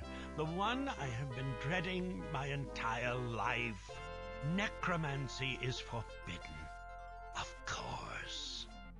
You say that for every person brought back, another dies untimely?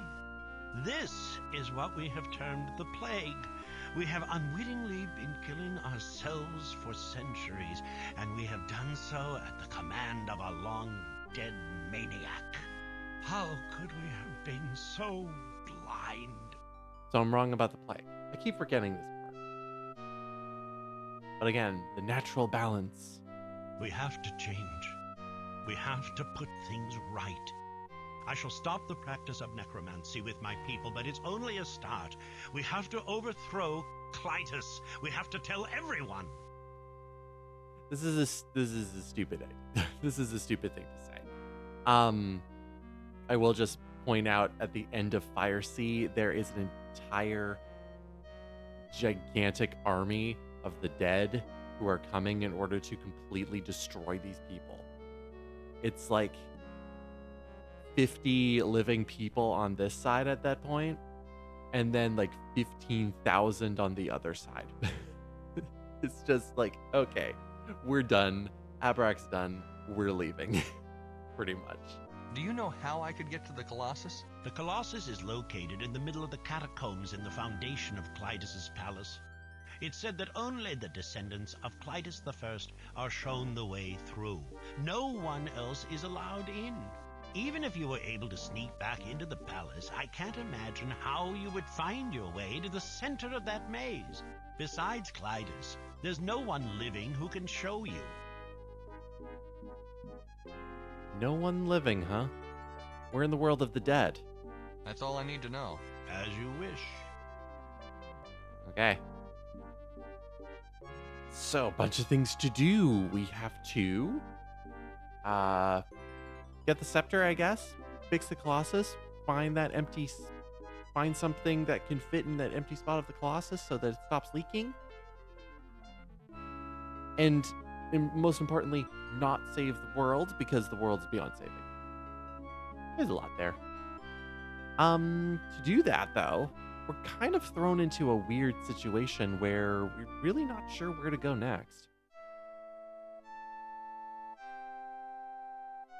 From the secret cave, which does have a name in the book here. I'm just gonna quickly look here. Is the Fire Sea New Province? Excuse me while I read through a book on stream.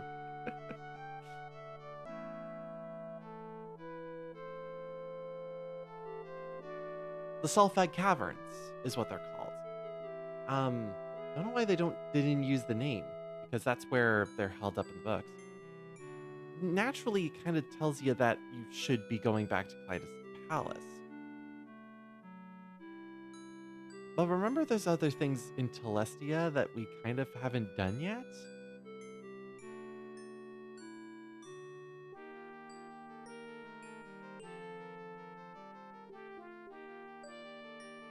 Also, the dwarf might be here.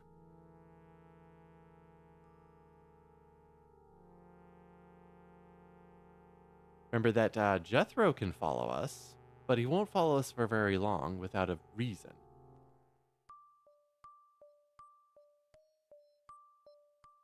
Also, if we were to head back up,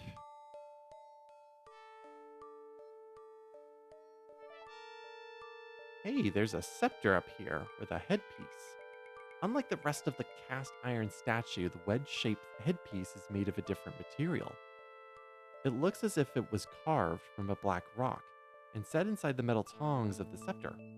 On the flat end is a single graven line.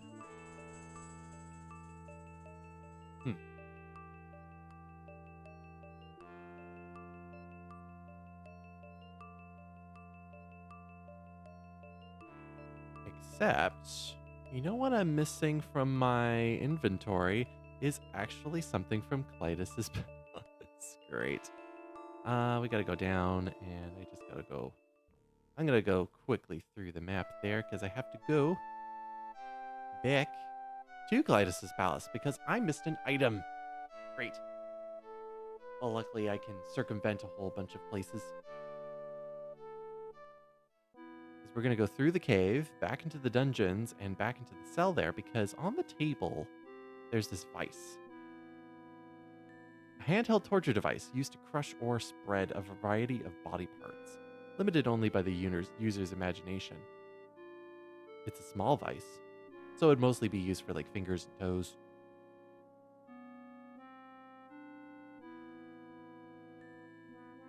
Don't need to go up there. At least that's not a dead scenario. Now back to Celestia, because I do need the vice.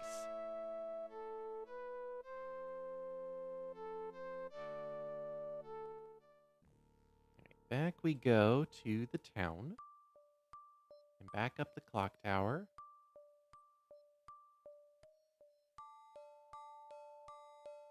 This is where we had to use the vice.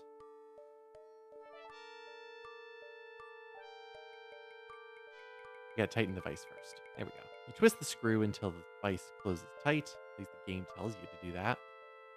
And then we use it on the scepter to hold it there. And then while it's on there, we need to pretty much pop something off of it. So let's loosen it. How we're supposed to actually like reach up in order to actually do it, it's not important. You twist the screw, and slowly the tongs of the scepter begin to wrench apart. After quite a while of intense effort, the stone headpiece falls from the tongs' clutches to the metal platform below. There it is, with that single line on it. We have what we need to fix the Colossus now. How are you supposed to know? How are you supposed to know this? By examining things, because it legitimately tells you. You just have to, read. So then when we head back down,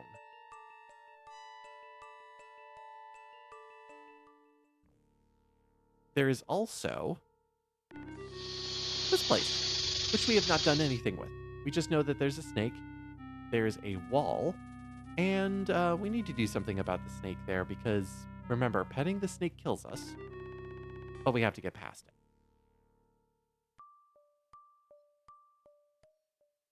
So if we go back into the house, the butler is not the important person here. It's the nanny.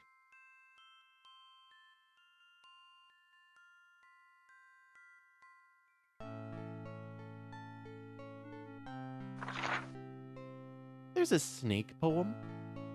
Grab the snake and hold him fast. Don't let him go. Grab him quick, or you won't last. If you're too slow, the nanny will read the poem that's on the page there. She won't flip the page. She will just repeat what is on the page there over and over and over.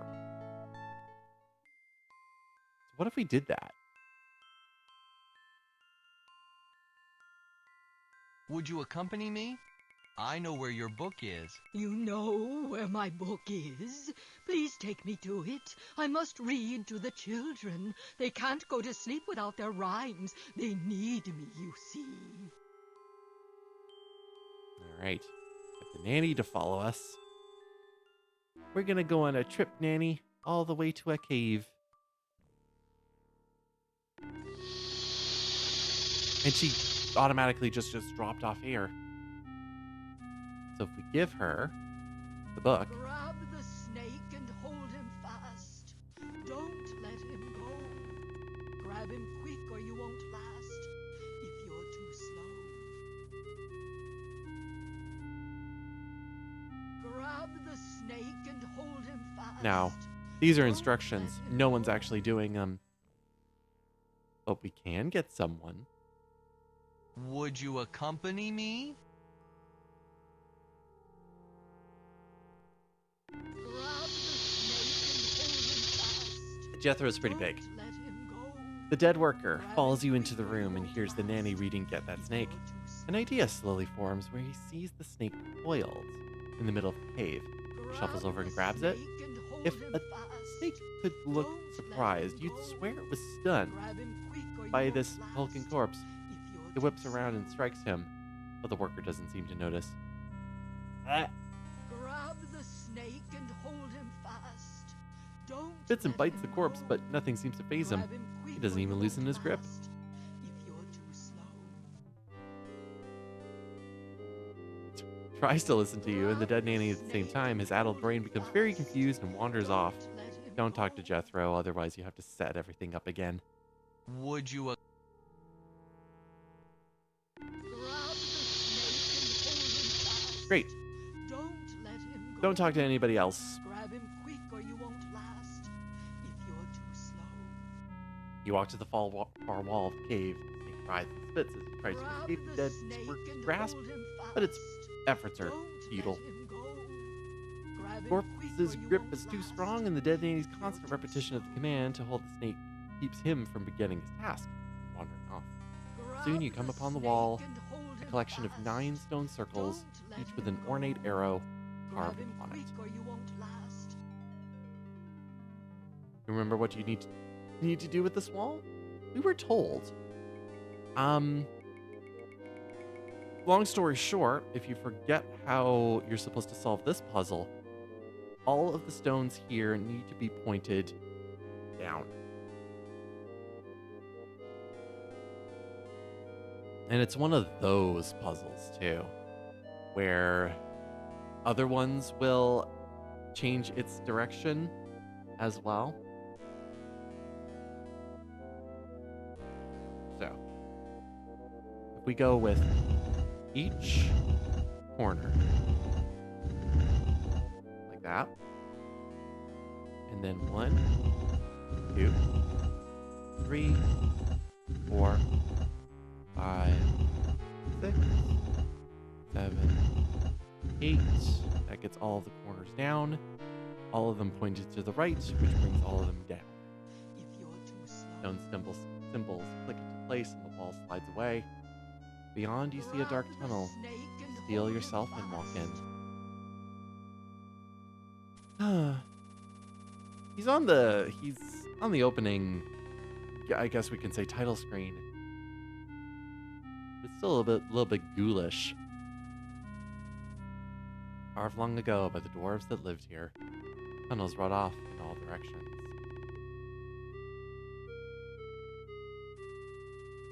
Unlike this junction, the other tunnels are too small to follow very far. Not much problem for dwarves, but you're big even for a patron.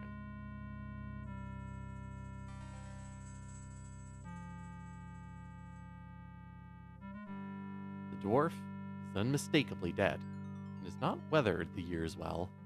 One eye is gone, the other clouded over. Half of his chest is missing, as well as the lower part of his right arm. The remainder looks as if it was used repeatedly as a meal by lots of little creatures. One good eye glares at the world. Want to talk to a dwarf? My lord Clytus, I knew you would return. I have been faithful. As you asked, I spoke to no one about you. I have waited for you to take me back to the Colossus so that we can complete what we started. Take me with you, my lord. Please, take me with you.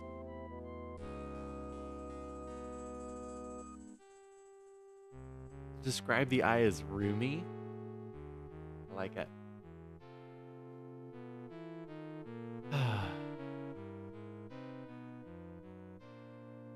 You sat here for thousands of years waiting for me?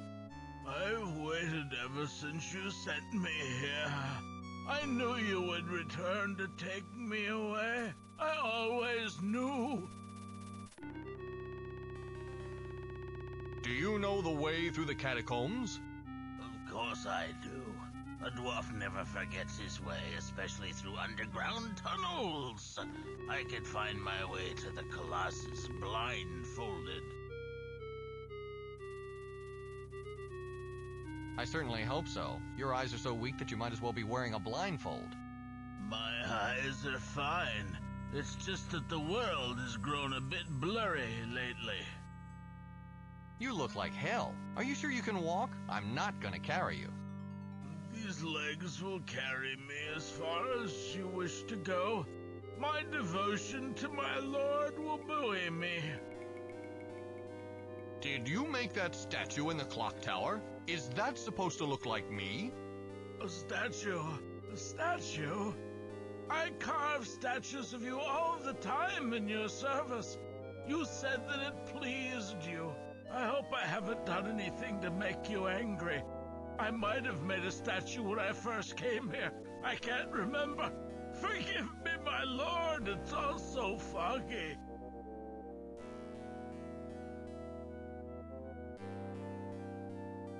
What about the scepter it holds? Is it an exact replica of the original? You spoke about a scepter. Every time we entered the catacombs, you said that you would make a scepter that held the fragment of the Colossus. We haven't taken the fragment yet. How could I have duplicated a scepter that doesn't yet exist? Take me to the catacombs, my lord, and we will extract the fragment you need to make the scepter. I ask only to serve you. So this dwarf is really the only example of the actual serious, oh god, the bug, serious,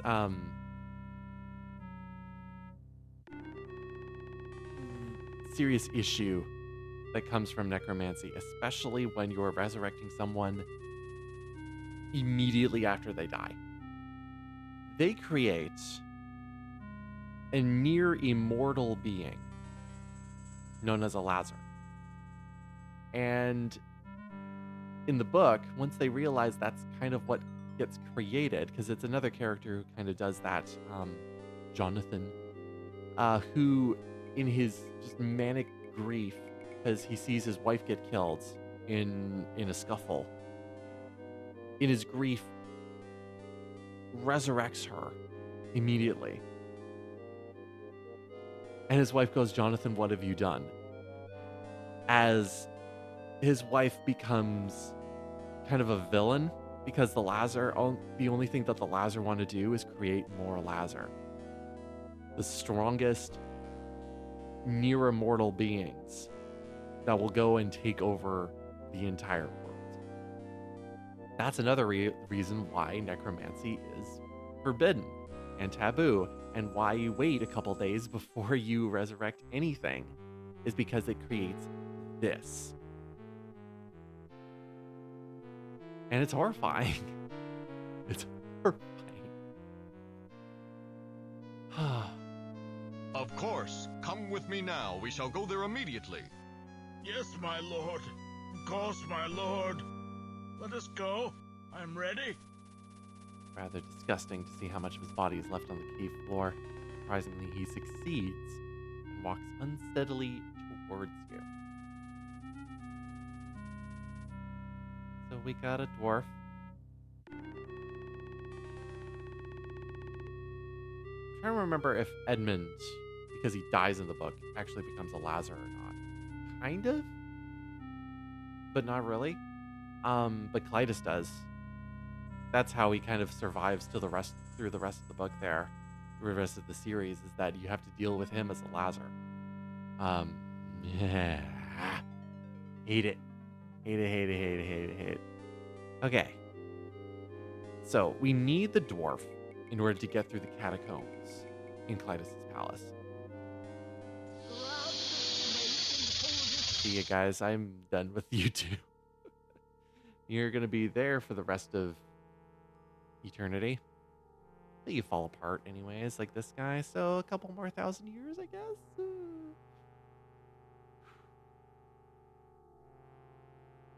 Yeah, I need a moment. Alright, let's head back to Clytus' palace. Again, this This world is terrible. It's a horrible place. But it's also awesome. Like awe in the literal sense.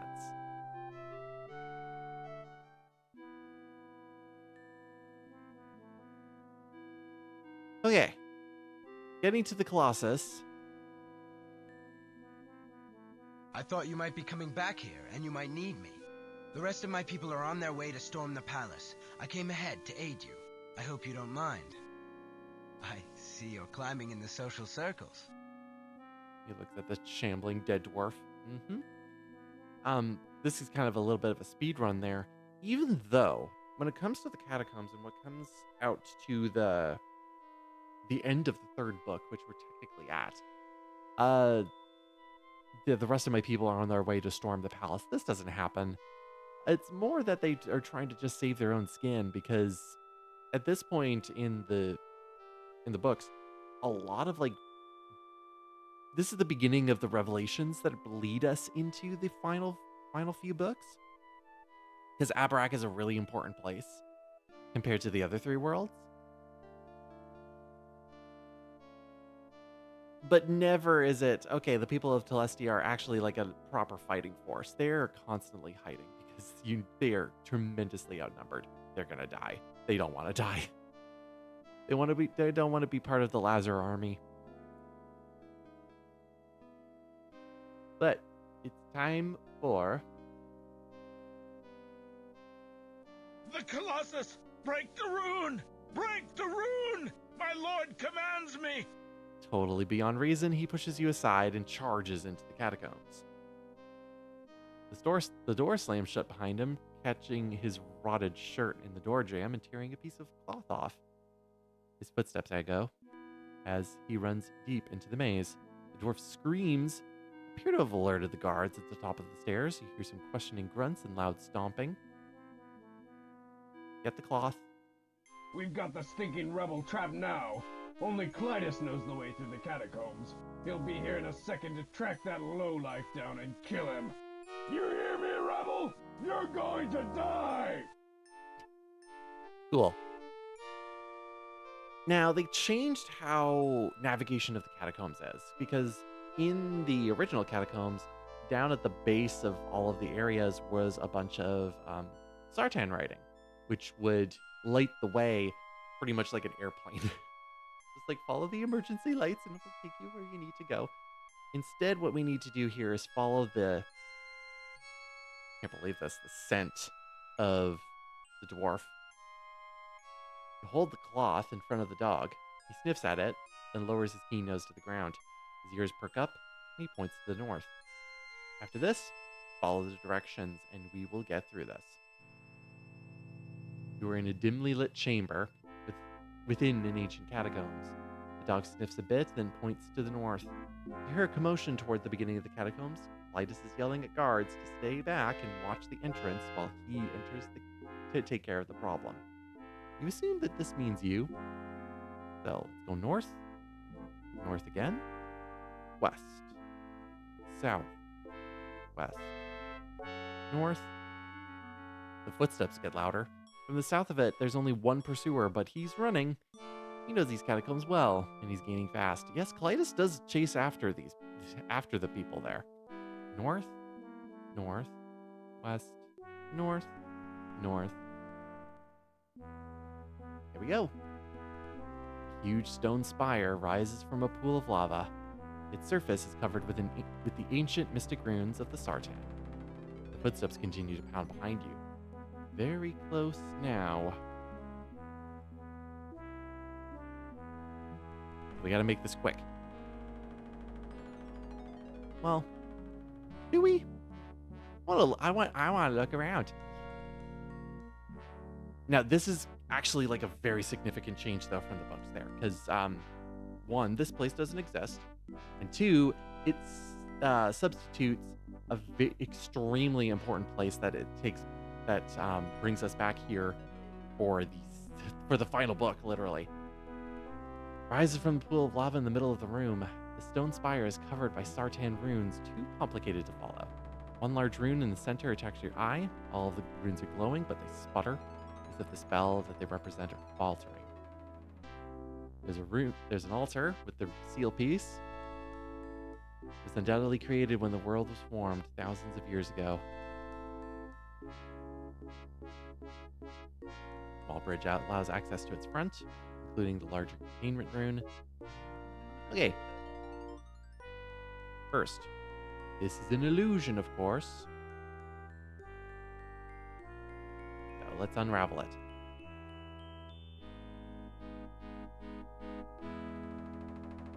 As you trace the runes in the air, you start to sense the wrongness of the Colossus. Crux of its magic, the containment rune was broken, and then covered up with an illusion. Your spell carefully unties the deception until the illusion completely unravels and falls away. What remains is a hole in the center of the containment rune, where an important line should be. Without this line to complete the rune, it is powerless and has been ever since the piece of the Colossus was removed. Hole. Then we put the piece in the hole. Place the copy of the headpiece on the hole in the containment rune. It slips inside smoothly and firmly. The lines, carved on top of the headpiece, connect with the remainder of the rune and complete the spell. Immediately, the rune begins to glow. It isn't very bright, but you sense that the spell is working. The Colossus magic is being held inside the spire. None is leaking out as it did before. Patron, I knew you would be trouble. I should have killed you when I first had the chance. And the young prince as well. It seems that I have been far too generous lately. I'll have to rectify that.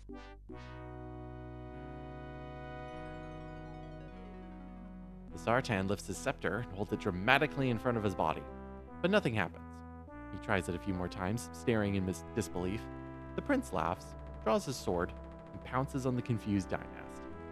Clitus doesn't have sense enough to scream, but looks bewildered by the sword wound left by the prince's attack. He topples into the moat of lava, surrounding the Colossus, as the powerless scepter falls from lifeless fingers. Nope, we can't have a recurring character. That'd be too complicated. Because, again, Clitus does last until the final book, but nope, can't have him here.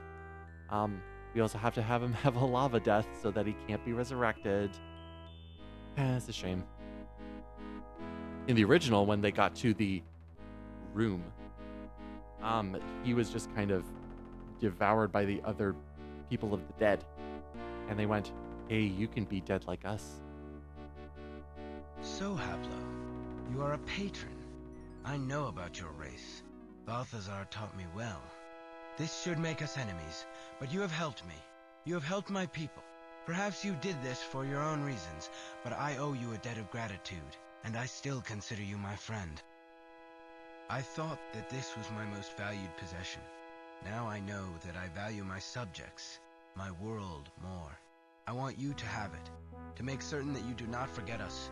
If Abarak is to survive, we must be linked to the other worlds, and you are the only one that can do this. Take the seal piece. Go back to your ship, through Death's Gate. Save this world, Haplo, my friend. We need you. Now, I must clean this palace of the filth Clitus left here. My people should be in position by now. Walks away, back to the catacombs. And gets lost because he has no way of finding his way back. There we go. And there's the pendant. Prince's pendant is a miniature replica of the entire world seal. It has naming runes for all 4 realms and the Nexus. Now we have the stone. That's it. We're done in Abarak. It's way too clean for its own good, because if anything does not describe Abarak, it's clean. The dog's still with us. Dang dog. We also skipped through going through the catacombs. So at least that's a little bit of a blessing. The dwarf? Moving on. Oh boy. You hear a skirmish at the top of the stairs. The prince's men are clearing the palace of Clytus's entrenched forces. Decided it's better to avoid these conflicts. Yeah, so we can go in and out of the catacombs. We can go back into the prison cell. But no. That's it. Very limited transportation through everything there. But we have the seal piece and we are back on our ship, so we might as well just head back to the Nexus. We're good.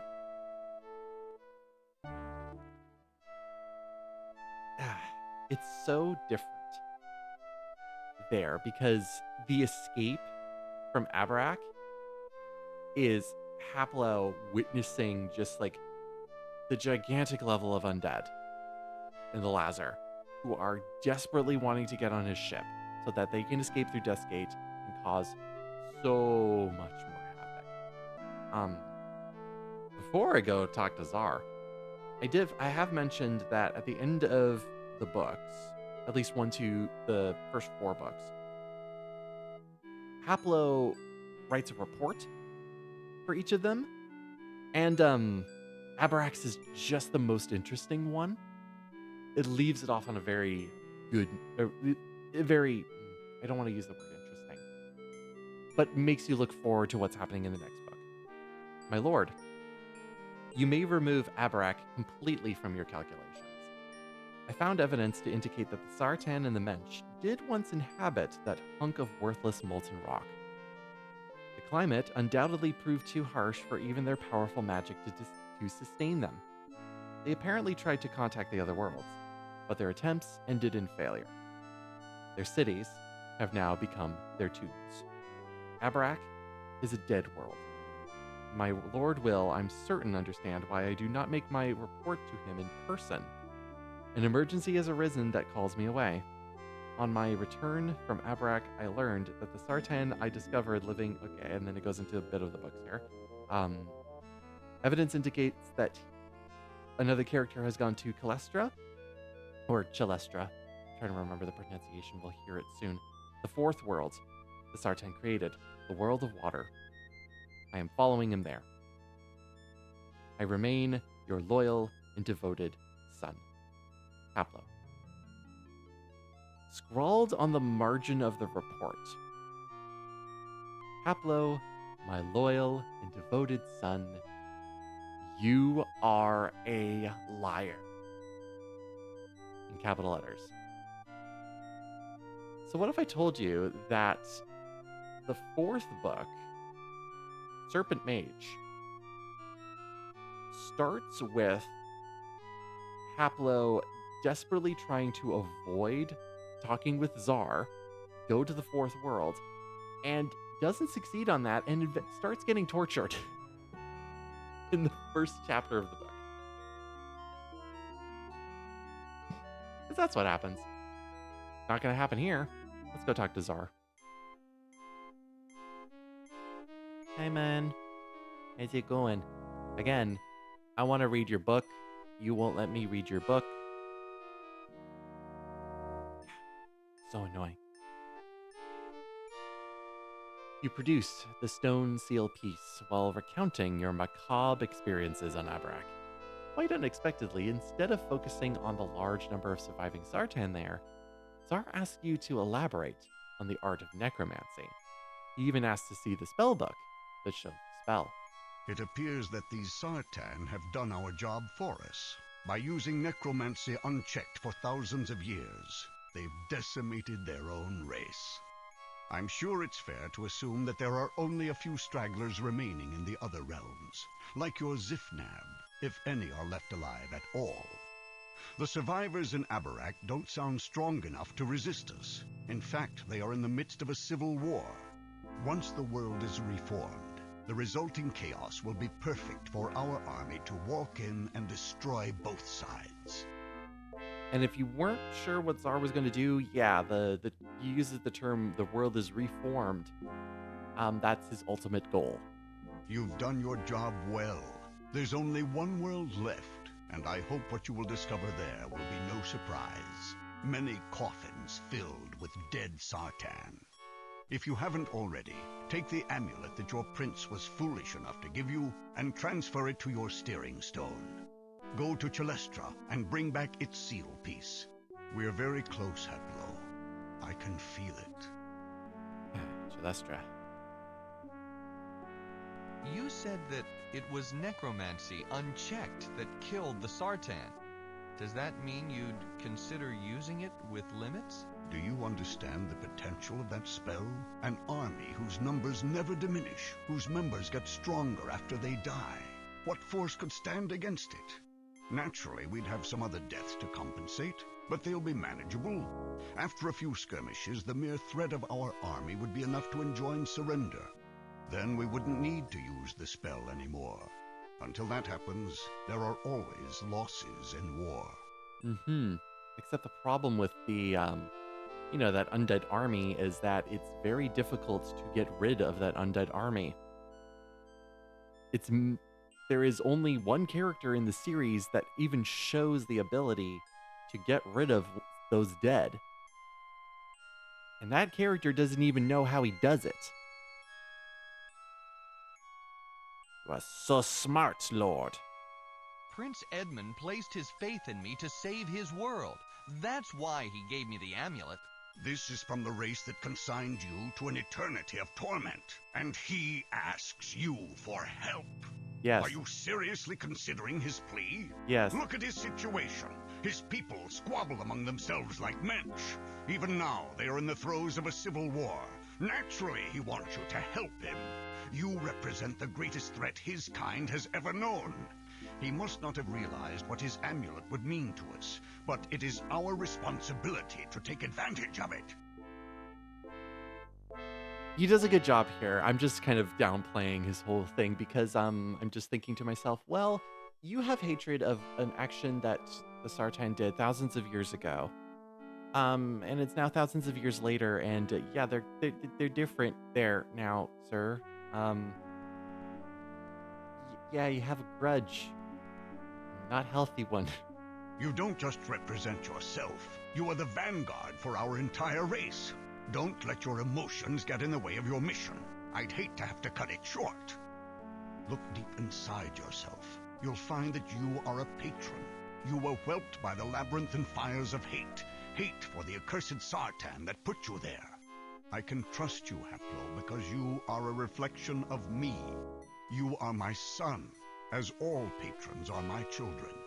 I just one, that, and two, the delivery of the voice actor with that makes absolute sense when it comes to the beginning of the 6th book, because Zar's emotions here make absolute sense by when they get to the 6th book, where Zar's on Abarak for a specific reason and goes into such a good monologue about his just overall coming to terms with his everything and why he's doing it. It's quite good. Quite good. If I had time to read it, I would. Have you learned anything new about the 6 Sartan devils that you were researching? It happens that I'm very close to finishing my research. I have linked 4 of the devils to the spells that they were responsible for, and the other 2 aren't long in coming. Unfortunately, one of those 2 created the Reformation spell, so I cannot stop now. That's the spell I really need. The ones I uncovered, the original Sundering, something called the Interconnection, etc., are useless to me. But as I said, I'm very close. Because you're not interested in making these worlds work. Now,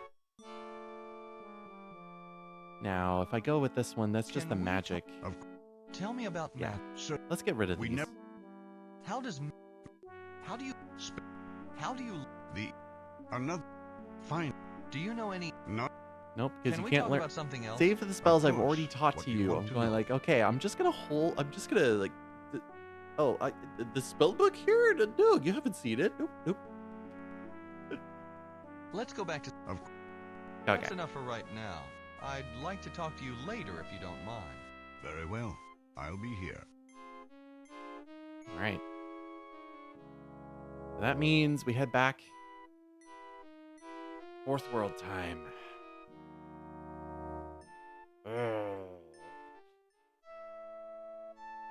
All right, time for some rune transfer.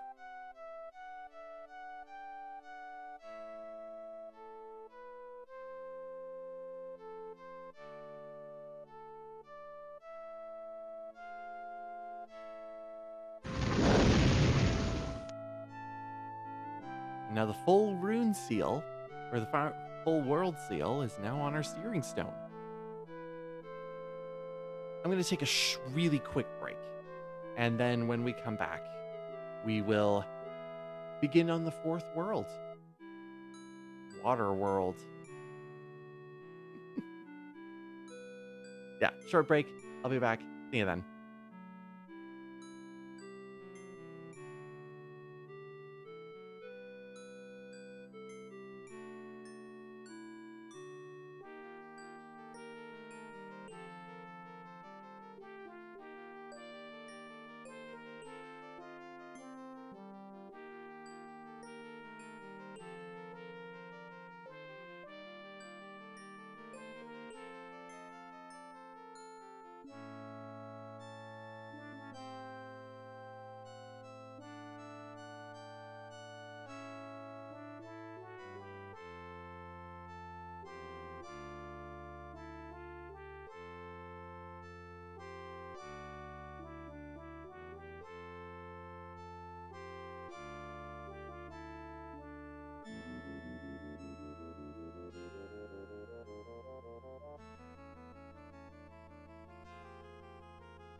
Ah. We're back. Looky. Ready to go? Steering stone away. We're going to Waterworld, Celestra, for a tiny bit of time. Upon leaving the Death Gate, your ship is surrounded by water. A light from an underwater sun glints off the crystalline domes of orbiting moons. Underneath the nearest, you see an entrance, so you guide your ship inside. Celestra, out of the 4 worlds, is probably the most difficult one to visualize overall because you have these kind of moon situations, which is how where all of the people live, from the Mensch to the Sartan. And then you also have the suns, which are living things that move around. And the further you are from one of those suns, everything freezes over. So again, yeah, and there's the whole thing about, like, there's a chalice kind of dome kind of situation going on there. It's difficult to visualize where things go when it comes to the 4th book, Serpent Mage. But then again, it's a water world. That's just hard. So yeah, this is what we got. Celestra is actually a lot shorter than the other 4 worlds, which is kind of a blessing. Especially with how they adapted things, kind of smooshed all things together. There's a lot in Celestra that does not matter into the whole thing. And compared to the other 3 worlds, Celestra is not revisited. Okay, we got a bunch of things to do. Off we go. Your ship has landed on a beach which rises to a dark cave in the rock wall. A shimmering city lies to the west. You notice that the stone you're holding has started to glow a faint green. It also tingles a bit in your hand. This is the stone that Zifnab gave us at the end of Prion, which will glow in the sense of evil. He mentioned the balance between good and evil. The dragons are good. The evil? We have not yet met, and we start meeting them in Celestra. First thing I'm going to do is we have some water here. Though seemingly a small, self-contained lake, you know from your travels that it empties into the sea that envelops the entire world of Celestra. Let's say Celestra. Celestial. So let's get some water here. Now, first thing that's wrong with this Celestra. Our ship. Our ship in the 4th book, the minute it touches water, it falls apart. It shipwrecks in the middle of the water there, and Haplo also, and I will say this now, loses all of his magical powers. Like, all of the runes just kind of start falling off of his body once he touches the water here. So we know from the book that the water is supposed to be a bad thing here. I also don't like this cover because it's the most inaccurate out of all of the covers of the 7 books, because this scene here where Dragon Wing is supposed to be coming up to this lady here never happens in the book.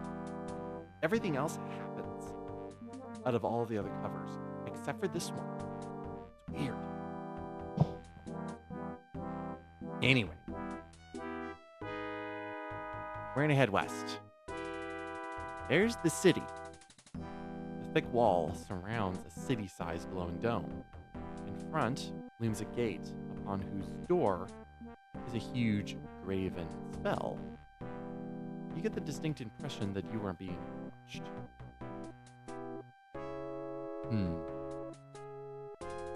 Doesn't this look familiar a little bit?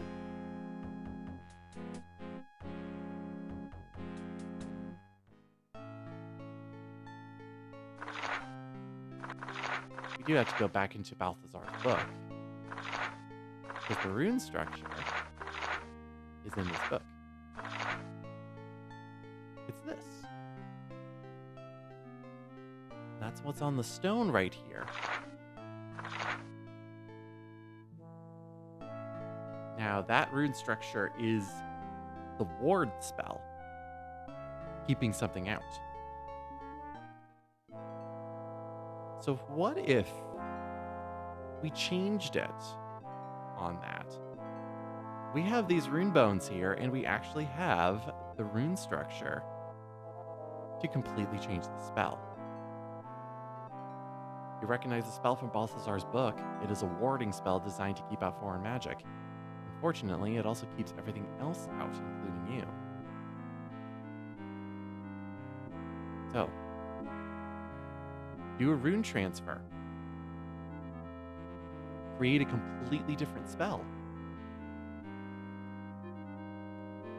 You transfer the symbol from the rune bone onto the city gate. Immediately, the rune appears at the end of the spell, modifying it from a powerful ward into a possession spell. Since the possession spell has none of the qualities of a warding spell, indeed it is a very useless spell to place upon a city gate, the magic dome falls away to reveal the glistening capital city of the Sartan. The sight takes your breath away. Find it very hard to regain your lost breath as you are struck by a wave of terror. Notice how this has changed? All the glimmerings you've experienced before this are nothing compared to the fear that grips you. You've never been so afraid. The sheer emotional panic throws you to your knees. Blood rushes in your ears. A shriek emerges from the depths of your being. In the labyrinth, you always used your fear to advantage. It made you quicker, smarter. This fear is unreasoning. You can't control it. You can't use it. You don't even know what's causing it. This is something that Hapla also experienced in the fourth book, so this is relatively accurate, even though they're really condensing the events here because we're already at the city and where we need to be by the end of the book. Because this first feeling happens on a ship with a bunch of other men that are just not here. They're not important. Wild-eyed, you almost break your neck swinging your head around trying to spot the source. It isn't long in coming. A black taloned claw strikes your back and sends you sprawling into the sand. You twist around, but cannot rise. You stare into the blood-red eyes of the dragon. They show you your death, and you can but gibber in response. Ah, a patron.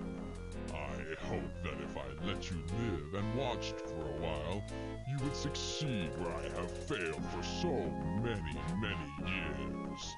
And you have. You have opened the city to me. My magic was useless against that infernal spell. But you understand those mystic runes. You changed it somehow. I am grateful to you, patron. In return, I will give you a quick death. Painful to be certain, but quick. You find that words completely fail you. You lie helpless, trembling under the claw of this dragon. He rears back, inhaling. Flames leak from his nose and mouth. He appears to ready to loose his fiery blast. Something catches your eye. Immediately, he curtails his attack to stare at the brightly glowing stone that Zifnab gave him. What is this? This wasn't made by the puny rune magic that you use. How did you come by it? You can't even form the first word of an answer. And it seems that this dragon doesn't really expect one. His other foreclaw reaches out and delicately removes the stone from your possession. He draws the stone up to his eye for closer inspection. In his reaction, he hisses and roars and waves his neck back and forth, wildly, sinuously spouting flame everywhere. This should not exist! It is impossible! There is only me, Sangdrax! I am the wave! You don't mind if I relieve you of this stone, do you? You will certainly have no need of it shortly. He tosses the stone away. It falls on a pile of rocks of similar shape and size. The only way you can distinguish it from the others is by its shine, which is like the sun. Suddenly, you take notice of a furry form splayed on the ground. You realize that your dog has been slightly crawling toward you on its belly, braving the aura of fear that keeps you helpless. Every inch is a struggle. It seems that at any second, the dog will bolt, but it keeps coming. When it gets near, a quiet whimper escapes its throat, barely audible, but loud enough to attract the attention of the dragon. This is your rescue? A life form lower than yourself? I will give it this. The dog is certainly braver than you, patron.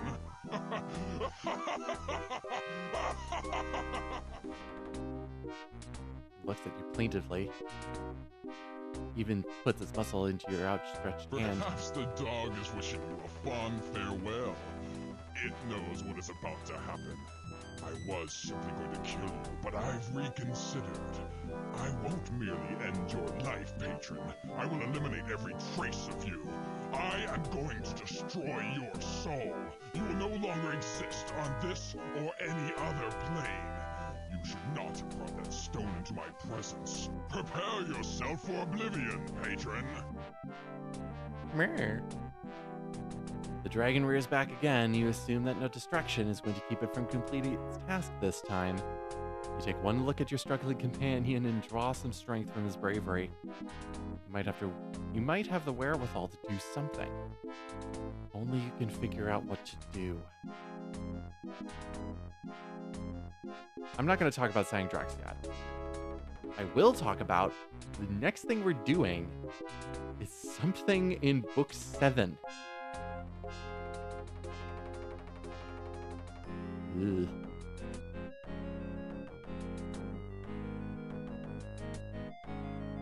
He looks like the distorted reflection of Zifnab's dragon. Darker, leaner. His eyes are glowing embers, but the rest of his body is a mere black silhouette on the cavern wall. So we're technically supposed to be in a cave, but I guess not. Give the city to the dog. Thank you. The dog looks at you with longing eyes. Fangdrax exhales again, drawing enough air to fuel a torrent of fire. Hey, look at the city. It's a nice city. Well, it's a beautiful sight. It is similar to the city in the Nexus, but not much larger. It must be the Sartan's capital, where they intended to rule over all the realms. Dragon's eyes burn into you, sense that he's giving you one more moment of life to consider your fate. Anything else? I want to just go to the city. The pain only lasts a second and you feel life slipping away. Your soul rises from your burned body. Fangdrax somehow sees it. He lets loose another blast, different from the first. This one touches the substance of your spirit and rips it apart. All that remains of you evaporates. Fangdrax laughs.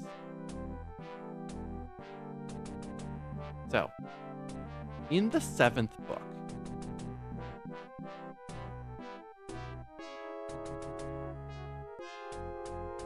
Haplo gets into a situation where he's about to die.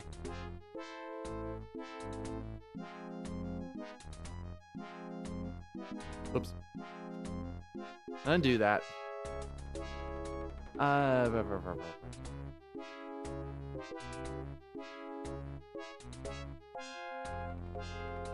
On the dog. Thought I did it on the dog, but I guess I guess I didn't.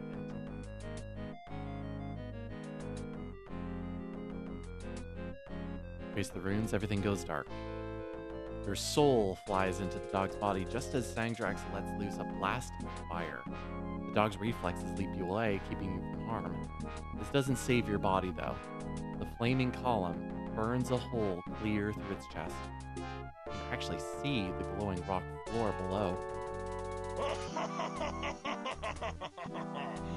Now to take care of his mangy pets. Breathes in, preparing another blast. He bolts into the city, narrowly missing the dragon's second torrent of flame. Scared almost out of your mind, you dart into the cluster of buildings. You pad into narrow alleys and twisting side streets. Soon, when you feel you might have lost the dragon, you wander into an open building. Robed figures are filling the seats surrounding you. They all move slowly, yawning, as if just awakened. A man in the front approaches you, notices you, and approaches. This is the meeting chamber of the Sartan High Council.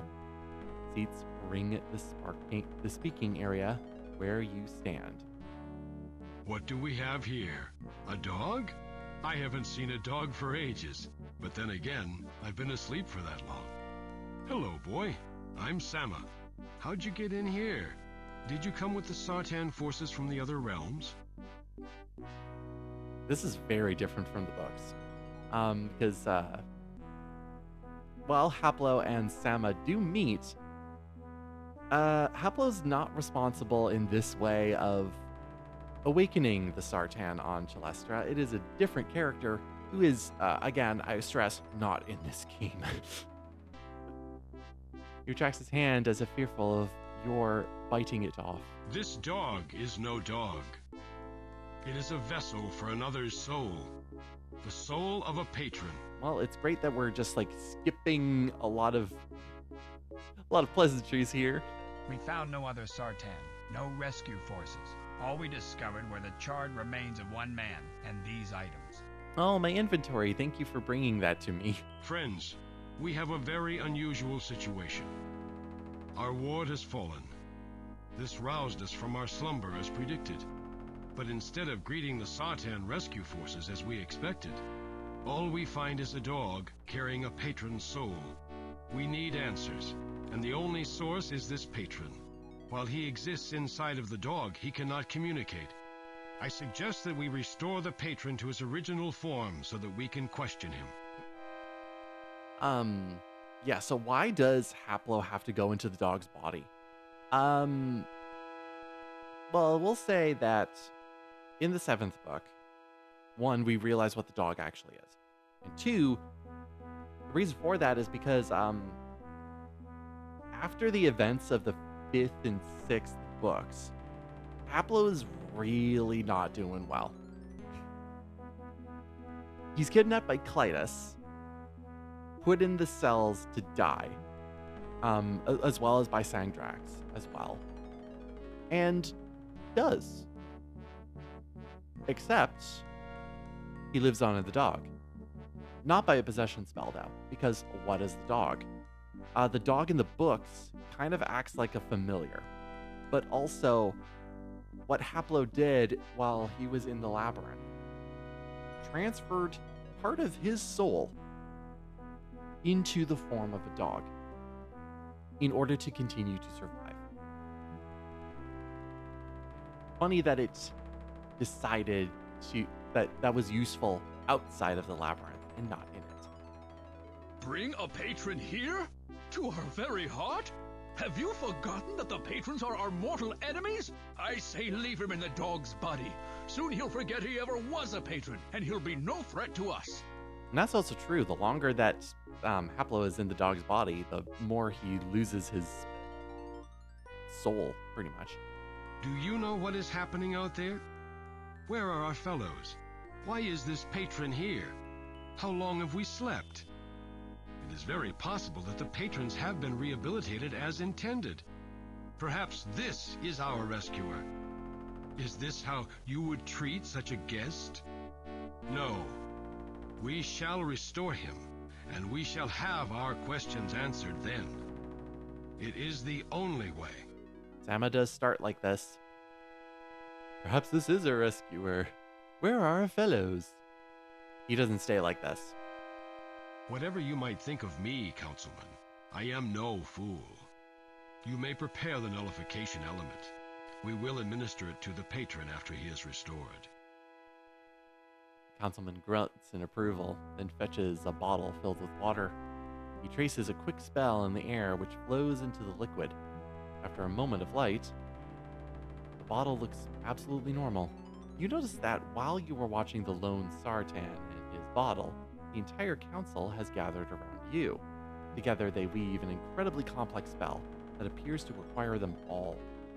Like a blanket, the spell falls over you, sinks into your flesh.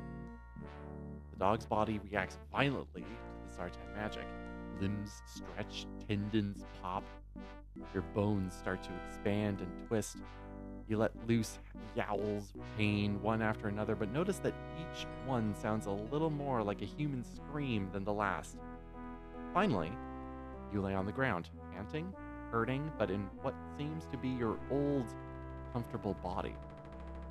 You feel hands draw you up and clothe you in the garments that remain from the dragon's attack. Then someone pours cool, clear water down your throat. You accept it eagerly. What have you done to me, Sartan? You've taken my magic away! You drink all of the water offered and soon notice a tingling sensation. Somehow the water has removed your ability to cast spells. You are as helpless as a newborn against these Sartan. That's the water of Gelestra. Calm, my friend. What we have done is temporary, and for your protection as much as ours. You have imbibed some nullified water. This eliminates all of your magical possibilities. While you cannot bring any possibilities into this reality, neither can any be placed upon you. This means that although you cannot cast any spells, you are invulnerable to others' magic as well. You have been nullified. It will continue for only as long as we need to question you. It eventually does go away. The way he puts it can sometimes sound like just because he's nullified means that he can't be harmed. But no, he can be stabbed. He was absolutely stabbed. Now let us begin.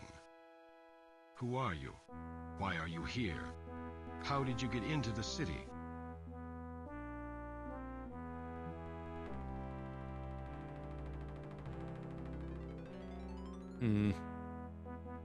This is an interesting thing because when it comes to Sama waking up, having Haplo talk to Sama this way can go so many different directions.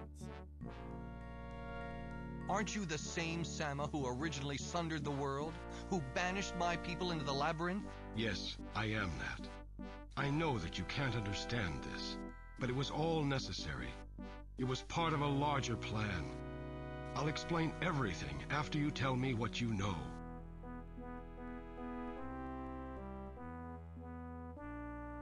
Why should I trust you? I'm not sure why you shouldn't. I don't even know if we should be enemies. I'm relying on you to tell me this. I'll make you this promise. If you are honest and forthright with me, I will respond to you in kind. I'll answer any questions you have. Now please, tell me what you know. Do you know how long you've been sleeping? Not really. I'm starting to think that it may have been much longer than I intended. It's a little bit of an oopsie. You've been asleep for over 2,000 years. 2,000 years?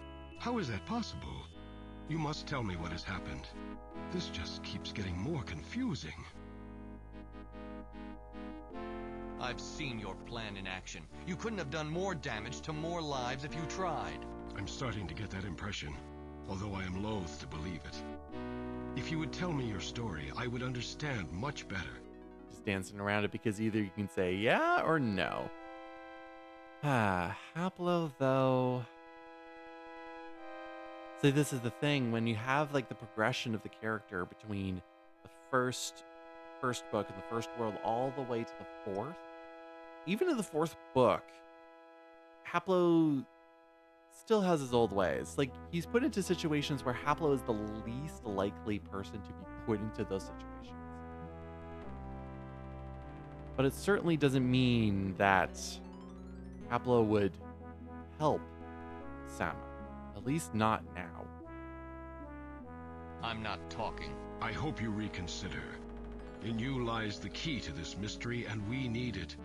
May I remind you that you are helpless. I do not want to resort to threats, but we must be frank with each other. Time is short. Shank. You just told me that I'm invulnerable to your magic, so what do I have to fear? Ah, that is true. But the nullification effect won't stop a spear. Get my point? Uh-huh. Yeah, we're forced to. All right, Sartan. You want the truth? I'll give it to you.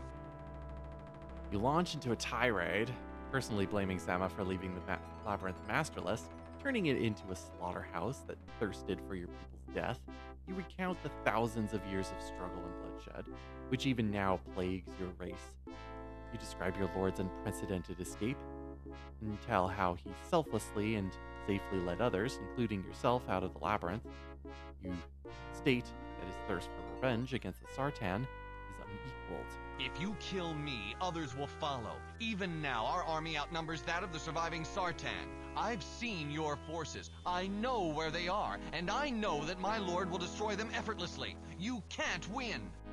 Continue by recounting your experiences and describing the state of the Sartan in each of the worlds.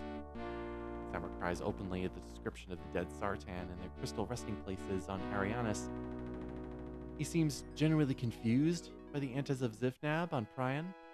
He recoils on learning of the practice of necromancy on Abarak, and he listens closely to the account of your battle with Sangdrax and of your escape. Battle sure. I have much to say about what you have told me. Your people, you have been wronged. I wish I could change what has happened, but I cannot. It seems that we took on far too much. We thought we were gods, that we were infallible. We weren't. And both of our races have paid the price. However insane you think it might have been, there was a purpose to the plan. We tried to create worlds in which the Mensch would thrive once they were united and the realms were interconnected. What your lord seeks to do is collect all of the seal pieces to reform the original world.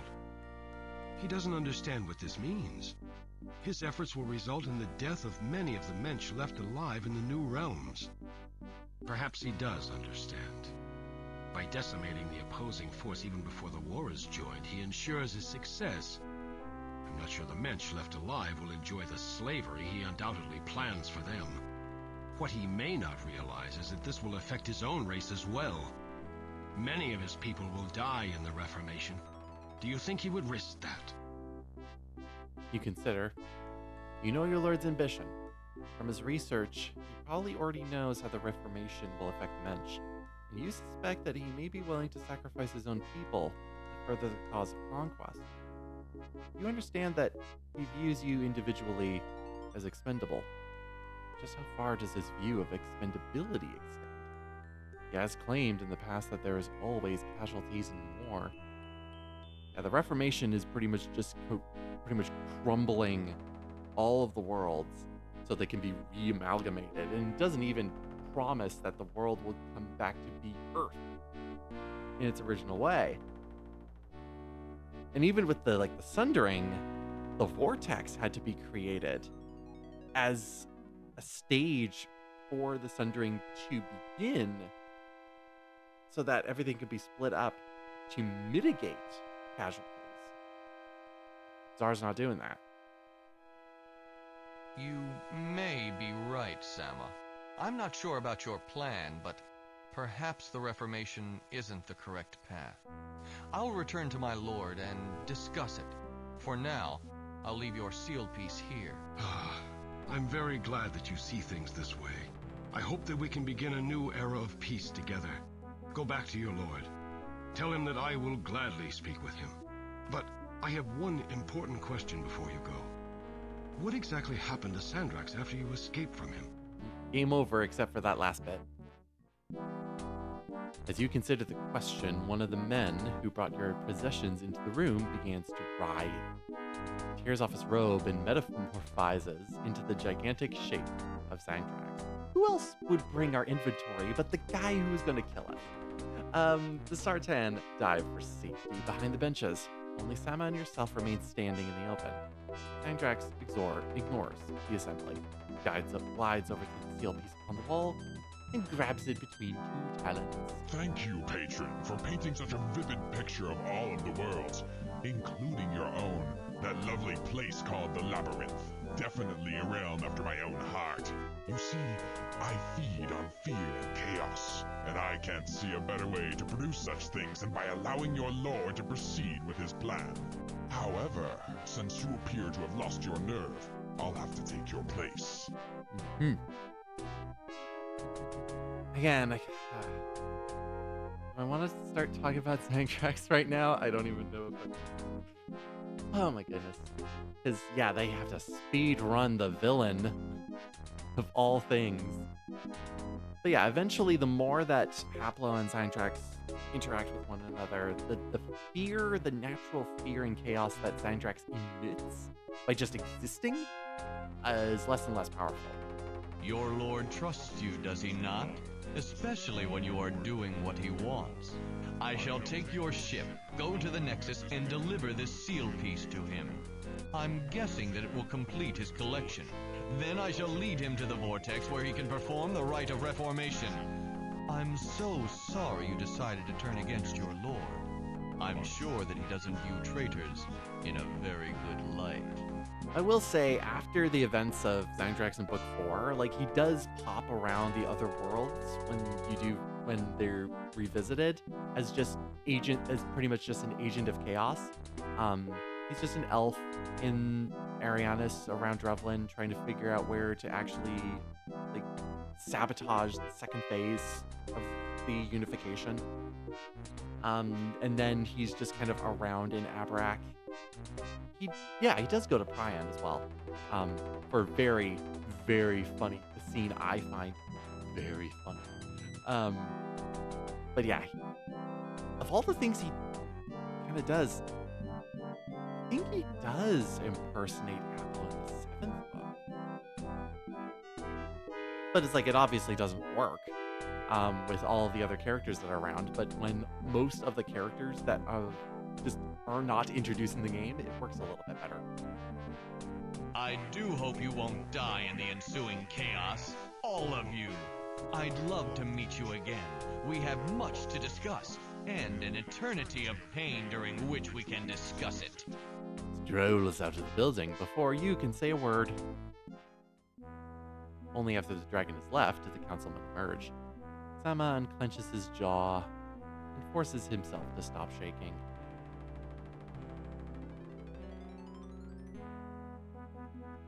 Why wasn't I affected by the dragon's aura of fear? It sure had me in its grasp last time I encountered it. That's because you had been nullified. Remember, nullifying water eliminates your vulnerability to magic, as well as your ability to cast spells. Sangdrax's aura of fear didn't affect you because no magic could affect you. Mm-hmm. I guess so. Because even with the Mensch, in the fourth book, when they first encounter like the darkness that Sangdrax and the other creatures of like him emit, that aura of fear, they're also affected because they do have a little bit of magic in them. Everybody has a little bit of magic except now Hapla. Why didn't you all tank up with the water and go? Who wrote this? This is 1984. Who wrote this? Such weird wording. Can't you stop Sangdrax? No, I'm afraid not. His magic is too powerful for us to oppose. When we first arrived here, we built this city and placed the Mensch inside the other sea moons. Stone-enclosed islands much like this one. Shortly thereafter, Sangdrax appeared. We don't know where he came from. Unprovoked, he launched an attack against us. He never destroyed us all, just killed a few people. But it was enough to keep us scared and confused. We never had a chance to defeat him. He commands some form of magic that is foreign to us, more powerful than the rune-based magic that we use. We erected the ward around the city as a last-ditch effort against him. Evidently, it worked. The ward was designed to keep out all foreign magic. Since he consisted almost entirely of pure magic, he could not enter. We decided to enter our sleep capsules. We expected that when the others had learned that we were in danger, they would gather here to help us defeat Sangdrax. We keyed our awakening to occur when the ward had fallen, assuming that it would happen only when the other Sartan had arrived. We never dreamed that thousands of years would pass before the ward fell. Now that it has, Sangdrax is loose. Not only is he a threat to us, but with your ship, he has access to all of the worlds. And if he succeeds in causing the Reformation, we'll all probably die in the process anyway. If that's so, why didn't you all tank up with the water and go after him? His magic wouldn't do a thing against you. This is true, although we would be helpless as well as invulnerable. While the water was in effect, we would not be able to use our magic against Sangdrax. We could only confront him physically. He can choose any form. In a purely physical battle, he would destroy us hands down. Mm-hmm. Yeah, you don't look like someone who would actually go and be super cool. Sama isn't really cool, even in the books.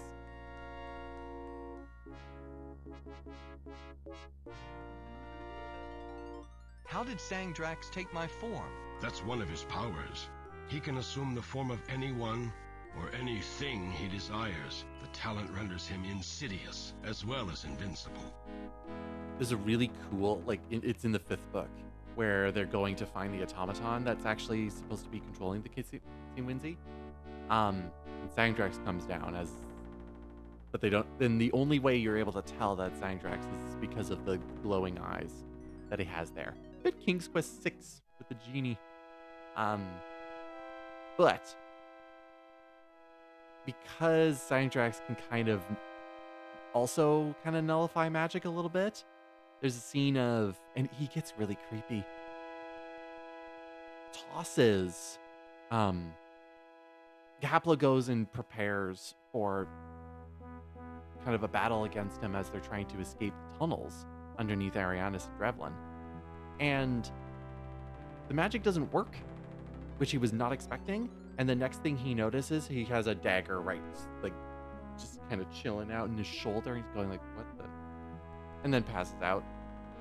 When he wakes up, Sangdrax is looking over his body going like, hi. Like he can be a cool villain. Just not when he's a dragon thingy. Where is Sangdrax leading, my lord? The Vortex? Yes. The Vortex is the one place that the Reformation ritual can be enacted. It is where we originally sundered the world. It's also the only place where the interconnection can begin. What exactly is the interconnection? We designed the realms to work together. Each had specific functions to perform in the overall plan. The interconnection was to tie all of the worlds together. Abarak would produce raw materials. Arianas would take those materials and refine them to produce manufactured goods. Prion would supply power to the other worlds. Celestra was to provide a place for most of the people to live and purify some of the toxins from the other worlds, notably Abarak. The realms were never designed to survive on their own for an extended time, and yet that's exactly what they've had to do. It's not too late, though. From what you've told me, Abarak is dying. The interconnection is the only thing that can save it. It's the only alternative to Reformation. Where is the Vortex? The only place from which the Vortex can be entered is in the Labyrinth. We reasoned that this would be the safest place to hide the portal. It may be that your lord will balk at traveling the length of the Labyrinth again the wrong way, but Sangdrax can be very persuasive. He will convince him, one way or another. There is another way of getting into the Vortex, but they're not going to do it that way. How do you start the interconnection? Much like the Reformation, it requires all 5 of the seal pieces. In the center of the Vortex is a floating island. It has 4 spires. Each spire represents an element: air, fire, stone, and water. The seal pieces must be placed upon each corresponding spire. Then the spell itself must be ignited. This is done by placing the focus over the correct rune and inserting the Nexus seal piece into it. Spires? Focus? What are you talking about? Well, you did ask. The floor of the island is laid out with many interconnecting runes. Each rune can be used to ignite a distinct spell. Depending on the rune you choose, the function of the spell will be different. The Reformation requires that the spell be ignited from one particular rune. The interconnection, another. The focus is a hexagonal frame that floats over the island's floor. You can move it over the rune of your choice. When you place the Nexus seal piece inside of it, the focus automatically ignites the rune under it, which casts the spell. Are you paying attention? Because we need this for the end of the game. It's hard to pay attention to it because of how Sama delivers it, but also there's a lot we gotta do between that time. I'm like, okay, take notes. Which is the starting rune for the interconnection spell? It would be too difficult to describe. Though I will tell you that we left the focus over that rune. We intended to return and ignite the interconnection spell someday. Good plan. Good plan. Let's back up a step. Certainly. Do you have another ship that I can use to pursue him? Yes, certainly. In fact, as we've been speaking, I've had another ship placed in the same port where you landed. You're welcome to it. There is, however, one problem. We seem to be a little short on steering stones. It takes quite a while to magically prepare a stone sphere to accept the naming runes that guide a ship through the Death Gate. The only such stone we have is the ceremonial globe in this very chamber, and you can't use that. Man, Samus sounds so helpful right now, even though he becomes just a raving lunatic by the end of his character. Just saying that. Don't you think saving the worlds is worth sacrificing your precious ceremonial globe? Not at all. You see, the globe was placed in this room before the building's construction was complete. It's too large to fit through any of the exits. It's also far too heavy to move any distance by hand. You're welcome to it if you can find a way to transport it. But then, it doesn't have any of the naming runes on it anyway. I don't think that the globe is the solution to this problem. Also, do you not know what a teleportation spell is? Is teleportation not a possibility? You know, Zifnab gave me a stone to use against some ultimate evil. Do you think this might prove effective against Sangdrax? I don't know. Tell me about it. It sounds like this might be some other kind of magic. Perhaps made from the same source that created Sangdrax himself. It may be that Sangdrax is vulnerable to it. Where is it? I didn't see it along with your possessions. Mm-hmm. Some other kind of magic. They do kind of like point this out in bits and pieces around, especially the later books, of just like even some things that most characters do not understand. Especially when it comes to Zifnab, and to Sangdrax. Between both of them. Just something that's outside of the systems. Fourth wall breaking. If you really want to think about that. Sangdrax got hold of the stone and tossed it into a pile of rocks which look exactly like it. I don't have a clue which one it is. I'm afraid I can't help you there. I never saw the stone to begin with, so I wouldn't be any help in finding it now, lost among similar rocks. I do hope you're able to get it back, though. Judging from the way Sangdrax reacted to it, it sounds as if that stone is our only hope to defeat the dragon. Could we talk a little about the other worlds? Very well. What would you like to know? Do you know who Zifnab is? I know of no Zifnab, but I doubt that is his true name. He sounds like a valuable ally if he knows as much as you say and has access to magic outside of our mastery. Mm-hmm. In short, again, Zifnab is a little bit outside of the systems. Being a Sartan, sort of, but also being around when Earth was Earth. So yeah, Mr. James Bond himself. Why'd you react so strongly when I told you about necromancy? Necromancy was banned for many reasons soon after it was discovered. The most important reason being that when someone dead is raised, someone else will die untimely. This maintains the balance. By relying on necromancy, the people of Abarak have doomed our race. The magic doesn't recognize the boundaries of the realms. It kills Sartan as far away as Arianas and Prion. It wiped out thousands. Why is everyone here alive and well? It's actually ironic. The ward that we constructed to repel the magic of Sangdrax must have had the effect of repelling the magic of necromancy as well. It kept us alive against two dangers. But now, we only have hundreds of people left, where once we had tens of thousands. We shall try to reconstruct our lives, to help our brethren on Abarak, if there is a world left to live on. Just leave it. Just leave it. It's a terrible place. Go away. Let's go back a step. Certainly. I don't have time for talk. Now's the time for action. Very well. If I can be of any further assistance, do not hesitate to ask. You notice that sometime during your conversation with Sama, the nullification spell wore off. You now have command of your magic back again. And all of our inventory. That's going to leave it for now. What do we have in terms of our status? 1065. So it's possible that next stream might be the finale. I think we can just kind of do the rest of Chalestra after all of these talks here. And then, based on how the game is doing it, we'll head back into the Labyrinth.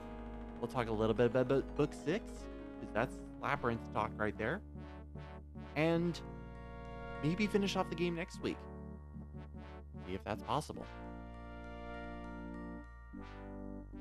For now, there's our fourth stuff. That's overwritten. Hi, Councilman. Hello, Councilman. Hello, Councilman. Hello, Council Lady right over in the back there. There's a rug. You can just take the rug. I don't remember being able to take the rug. Yep, I can just take the rug. Hey, it's mine now. Woo. So, the rune-covered sphere of stone, variously balanced on a small stand. Although it's undoubtedly secure, looks like an errant breath. Roll the globe off. We'll leave it there. We'll come back. And the dog is gone. It's a shame, because the dog lives in the books. They swapped it around and they got rid of the dog. Anyway, we're all good. And that'll be the end for there. Thank you very much for being here. Thank you very much for watching. And we will, pretty much wrap this up next time. Take care, everyone. Have a good week. See you next week. Bye.